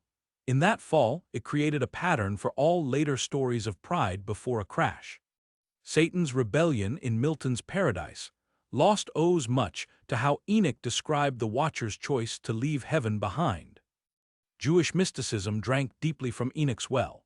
Kabbalists mapped a universe filled with divine beings using Enoch as one of their guides through heavenly realms. The Zohar, that great flow of Jewish mystic thought, carries currents that began in Enoch's stream. When early Christian monks went to the desert to battle demons, they carried ideas born in Enoch's pages. The demons they fought, deceptive, lustful, hungry for bodies to inhabit, matched what Enoch had described centuries before. Every prayer against evil spirits, and every exorcism ritual echoes with his ancient words. Look at our modern myths. The fallen angel is everywhere. From novels to video games, from comics to TV shows, beautiful beings who chose darkness populate our stories. They long for what they lost, they teach forbidden things, and they seduce. Each one carries a spark from Enoch's first fallen ones. Even UFO beliefs draw from this. When people claim aliens bred with humans to create hybrid beings, they are retelling the Watcher story in new clothes. The ancient tale wears the garb of science fiction, but its bones remain the same. Guardian angels watching over children, heavenly wars spilling onto earth, demons testing saints. All these images that fill our prayers and art have roots in Enoch's rich soil. We speak his language of angels and demons without knowing it. What power this banned book held. Kept from official worship, it still shaped how billions would picture the unseen world. Like water flowing underground, Enoch's angels and demons seeped into religious thought everywhere they found an opening. And now, as modern readers rediscover this ancient text, its angels and demons fly again. They find new homes in games, films, and novels. They spark fresh questions about what lies beyond our sight. Though hidden and banned, Enoch's vision of the worlds between worlds never really left us. It waited like the stars for night to fall so it could shine again. Ancient words often find new life in unexpected places. The Book of Enoch, once read by saints and prophets, now fuels late-night radio shows and internet forums.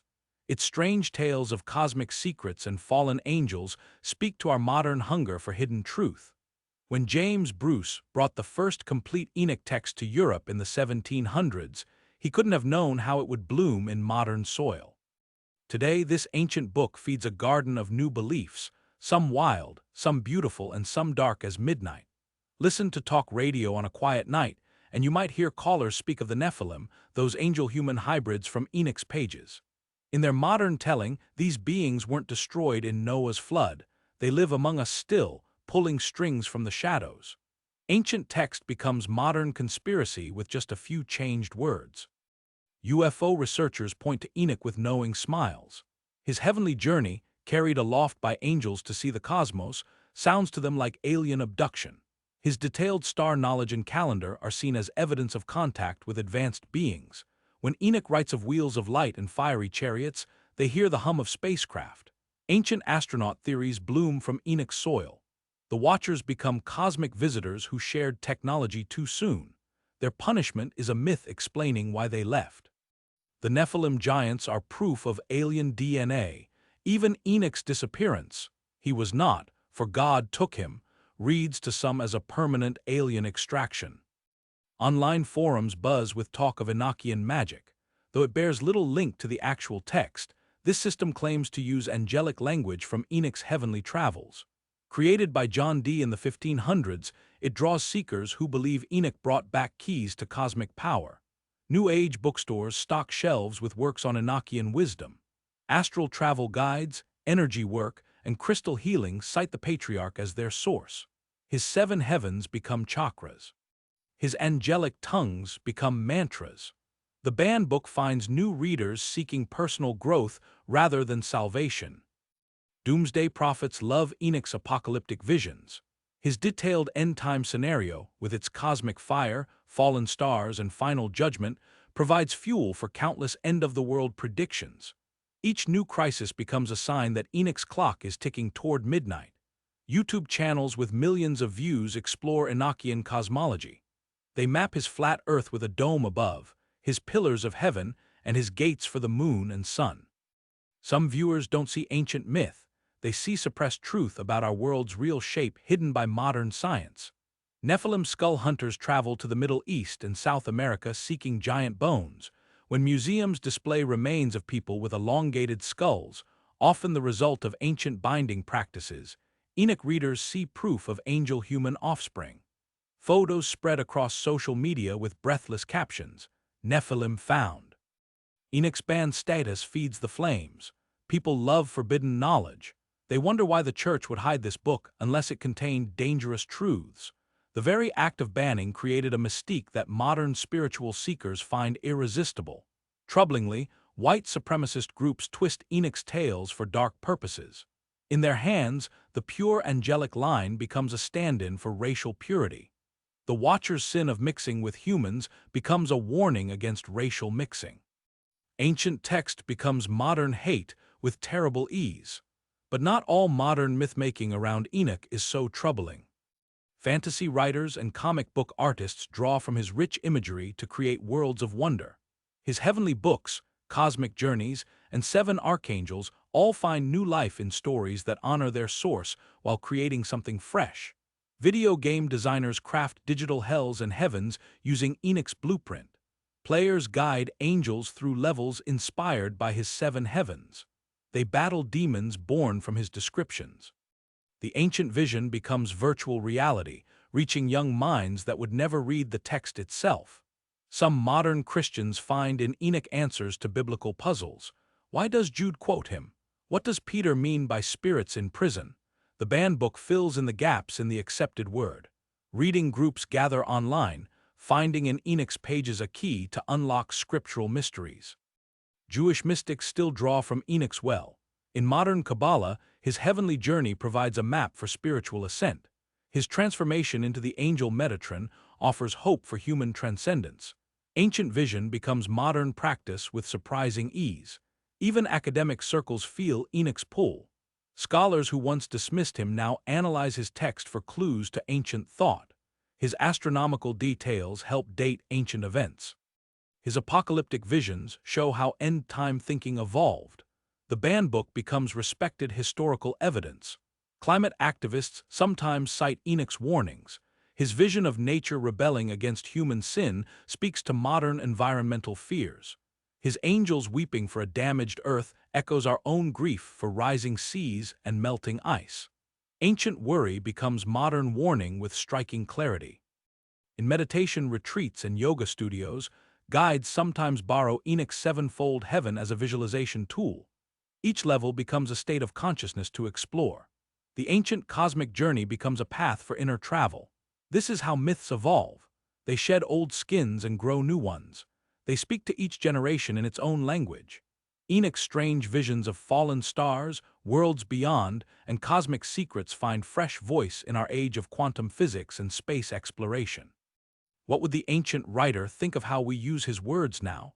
Would he recognize his visions in our conspiracy theories and alien tales? Perhaps he would simply nod, knowing that true myths never die. They only change their clothes to walk among us unnoticed. Enoch casts a long shadow over pop culture, film, and literature.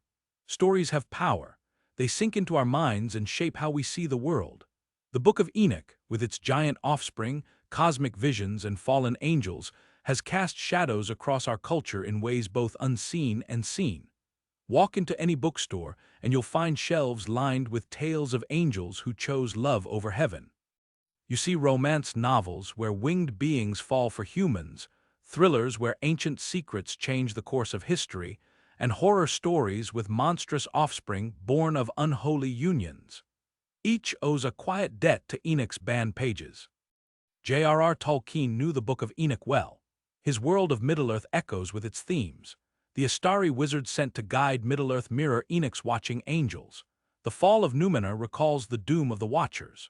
The seeing stones that show distant visions echo Enoch's heavenly windows. Even Tolkien's creation myth in the Silmarillion Asterisk, with its music of the angels, carries notes from Enoch's cosmic song. H.P. Lovecraft never claimed Enoch as a source, yet the links seem clear. His great old ones, beings too vast for human minds to grasp, share much with Enoch's watchers. Both sleep chained beneath the earth, waiting to rise again. Both passed forbidden knowledge to mankind. Both created monstrous offspring that walked the early world. In Lovecraft's cosmic horror, Enoch's ancient fears find new voice. Milton's Paradise Lost Asterisk, that epic poem of heaven, hell, and the fall between, draws heavily from the Book of Enoch. Satan's journey through the cosmos mirrors Enoch's heavenly tour. The fallen angel's lust for human women echoes the Watcher's sin. Even the war in heaven unfolds much as Enoch described it, with rebel angels cast down by heavenly force. On screen, Enoch's shadows grow longer still. When you watch angels fall in love in Asterisk City of Angels Asterisk, or battle demons in Asterisk Constantine Asterisk, you are seeing Enochian themes played out with Hollywood flair. Films like Noah Asterisk and Legion borrow directly from the book's vision of monstrous offspring and divine judgment. The hit TV show Supernatural wove Enochian lore throughout its 15 seasons. Angels with distinct names and ranks, a cosmic war spilling onto Earth, forbidden knowledge passed to humans, all these key plot points flow from Enoch's spring. The show even featured an actual Book of Enoch as a plot device that could open doors between worlds. Even Superman carries traces of the Enochian myth, a being from the sky who walks among humans with powers beyond mortal ken. He embodies the Watcher archetype in modern form. His struggle with his dual nature mirrors the angels caught between heaven and earth in Enoch's telling. Video games draw deeply from Enoch's well. The Asterisk Diablo series features fallen angels and their demonic offspring battling for control of a world caught in the middle. Bayonetta fills the screen with angels and demons drawn straight from mystical texts, many tracing back to Enoch's descriptions. Players who have never heard of the ancient book act out its stories with controllers in hand. Comics and graphic novels perhaps show Enoch's influence most clearly. Neil Gaiman's Asterisk Sandman Asterisk series features fallen angels whose stories parallel the Watchers. Mike Mignola's Asterisk Hellboy battles creatures born from unions of the human and divine. Countless illustrated tales of cosmic wars between heaven and hell trace their family trees back to Enoch's vision. In music, Enoch's themes resound through countless songs. Heavy metal bands like Black Sabbath wrote lyrics about the Watchers. Folk singers weave tales of angels who chose earth over sky. Even mainstream pop occasionally touches on the fall from grace that Enoch described so vividly. Modern fantasy series like Philip Pullman's His Dark Materials draw from Enochian cosmology. Beings of light who rebel against divine authority, multiple worlds connected by thin places, and cosmic dust with strange powers. All these echo elements found in the banned book centuries ago. Children's fiction isn't immune to Enoch's pull. Many young adult novels feature half-angel protagonists discovering their powers. These Nephilim heroes, though rarely named as such, fight in cosmic wars between good and evil, just as their ancient counterparts did in Enoch's telling. Role-playing games often use Enochian frameworks for their worlds. Dungeons & Dragons has planes of existence that mirror Enoch's 7 heavens. World of Darkness games feature angels and demons whose hierarchies would be familiar to any Enoch scholar. Players embody these myths without knowing their source. Horror films about possession draw directly from Enoch's concept of disembodied spirits seeking human hosts. When a movie shows a demon trying to claim a body, it follows the path laid out in Enoch's description of the Nephilim's restless ghosts. But Enoch's influence runs beyond the simple borrowing of characters and plots. The book shaped how we think about cosmic justice itself. Its vision of a universe where wrongdoers face judgment not just in this life, but beyond has become bedrock in Western thought. Its message about hidden knowledge carries through our stories too. From Indiana Jones searching for the Ark to National Treasure *S hunt for secret maps, our tales often turn on the idea that truth lies just below the surface, waiting for worthy eyes. This too comes from traditions like Enoch, where heavenly secrets were shared with chosen seers. Perhaps most powerfully, Enoch gave us the concept of apocalypse as we know it, not just an ending, but a revelation of truth, a pulling back of the veil. Every end-of-the-world film, every dystopian novel, every story where hidden systems are finally exposed, all owe something to how Enoch framed his visions of final days. The banned book shaped even how we picture heaven and hell. The ranks of angels, the circles of punishment, the throne rooms of God, these images that fill our literature and art took form in texts like Enoch before finding their way into wider culture. This is the true power of ancient myths. They don't die when religious authorities reject them.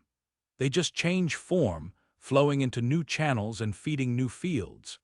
Enoch's visions of cosmic order and disorder, of secrets hidden and revealed, and of beings caught between worlds still shape the stories we tell around modern fires. What if Enoch had stayed? Let's play with time for a moment. Imagine a world where the Book of Enoch was never banned, a world where it sits between Genesis and Exodus in every Bible, a world where children learn about the Watchers alongside Moses and Noah. How would this world differ from our own? In this other world, the line between humans and angels blurs. Churches teach that heavenly beings once walked among us, took human wives, and shared divine secrets. The clear borders between earth and heaven, so firm in our world's main faiths, grow thin and misty. Sunday school lessons include the tale of 200 angels who gave up heaven for love. Preachers speak of Semyaza and Azazel alongside Michael and Gabriel. Children draw pictures of the Watchers teaching early humans to make mirrors and swords, to cast spells and read the stars. In university theology departments, scholars spend careers studying Enoch's detailed cosmology. His strange calendar with its 364 days and portal gates for the sun becomes as widely known as the Genesis creation story. His 7 heavens appear on classroom walls where our world might show solar systems. This alternate world's art looks different too. Renaissance painters don't just show serene angels carrying messages. They paint the giant's rampage, the Watcher's fall, and Enoch's journey through the crystal halls of heaven. Michelangelo's Sistine Chapel might show God commanding the archangels to chain the rebels beneath the earth. The cosmos itself looks different to people in this world. They grow up seeing stars as sentient beings who can sin and face judgment. They learn that natural disasters might come from angels bound beneath mountains, straining at their chains.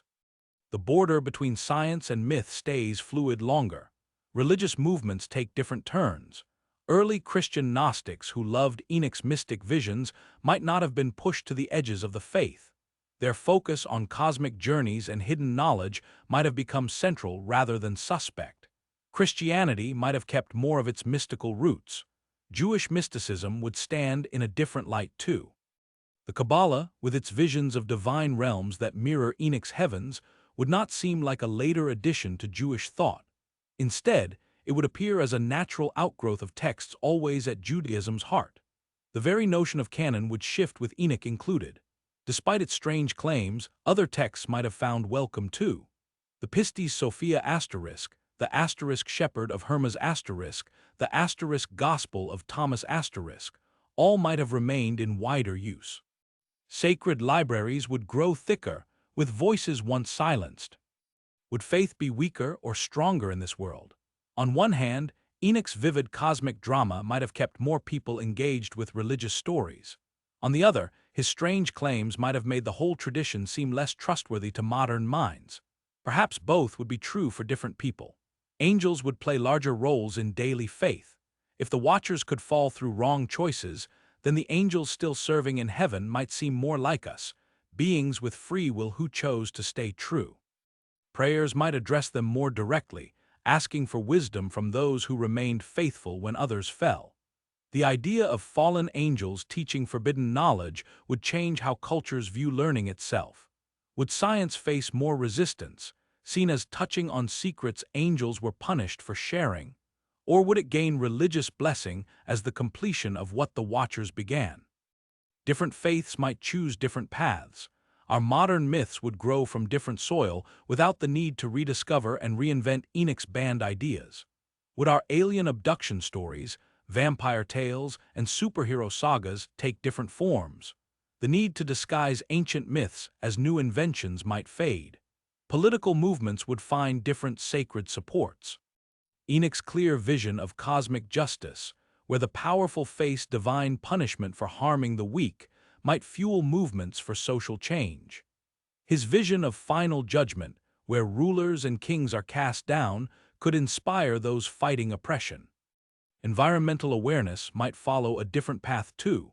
Enoch describes the earth itself crying out to heaven because of human sin. This personification of nature as a being that suffers and speaks might have fostered deeper ecological thinking within faith traditions. The gap between magical and religious thinking might never have grown so wide. Enoch's angels teach herbcraft, astrology, and cosmic secrets. Had these remained part of sacred text, the split between magic and faith that shaped European history might have taken a gentler form. The very shape of human hope might look different. Enoch's detailed vision of resurrection and renewal, of a world cleansed and remade, offers specific comfort. His named angels watching over natural forces provide faces for cosmic powers. His 7 heavens give the afterlife a map. All these make the unseen world feel more real and closer. Of course, we can't know how small changes ripple through time. Perhaps in this imagined world, someone would write an essay asking, "What if Enoch had been banned?" They might picture a world much like our own and marvel at how different things would be. The question matters because it reminds us how powerful choices about sacred texts can be. The decision to exclude or include a single book shaped how billions would picture the cosmos. It influenced literature, art, politics, and psychology in ways we are still tracing. In the end, though Enoch was banned, it never truly left. Like the Watchers themselves, it lived on at the edges of our world, whispering its secrets to those who would listen. Officially rejected, it still shaped how we fear, how we dream, and how we picture the spaces between the stars. And now, as more people rediscover this strange banned book, its journey continues. Once again, readers walk with Enoch through crystal halls of heaven. Once again, they hear the earth cry out against human sin. Once again, they witness angels fall for love and face divine justice. The Book of Enoch reminds us that no truth dies just because authorities reject it. It only waits like a seed in dry earth.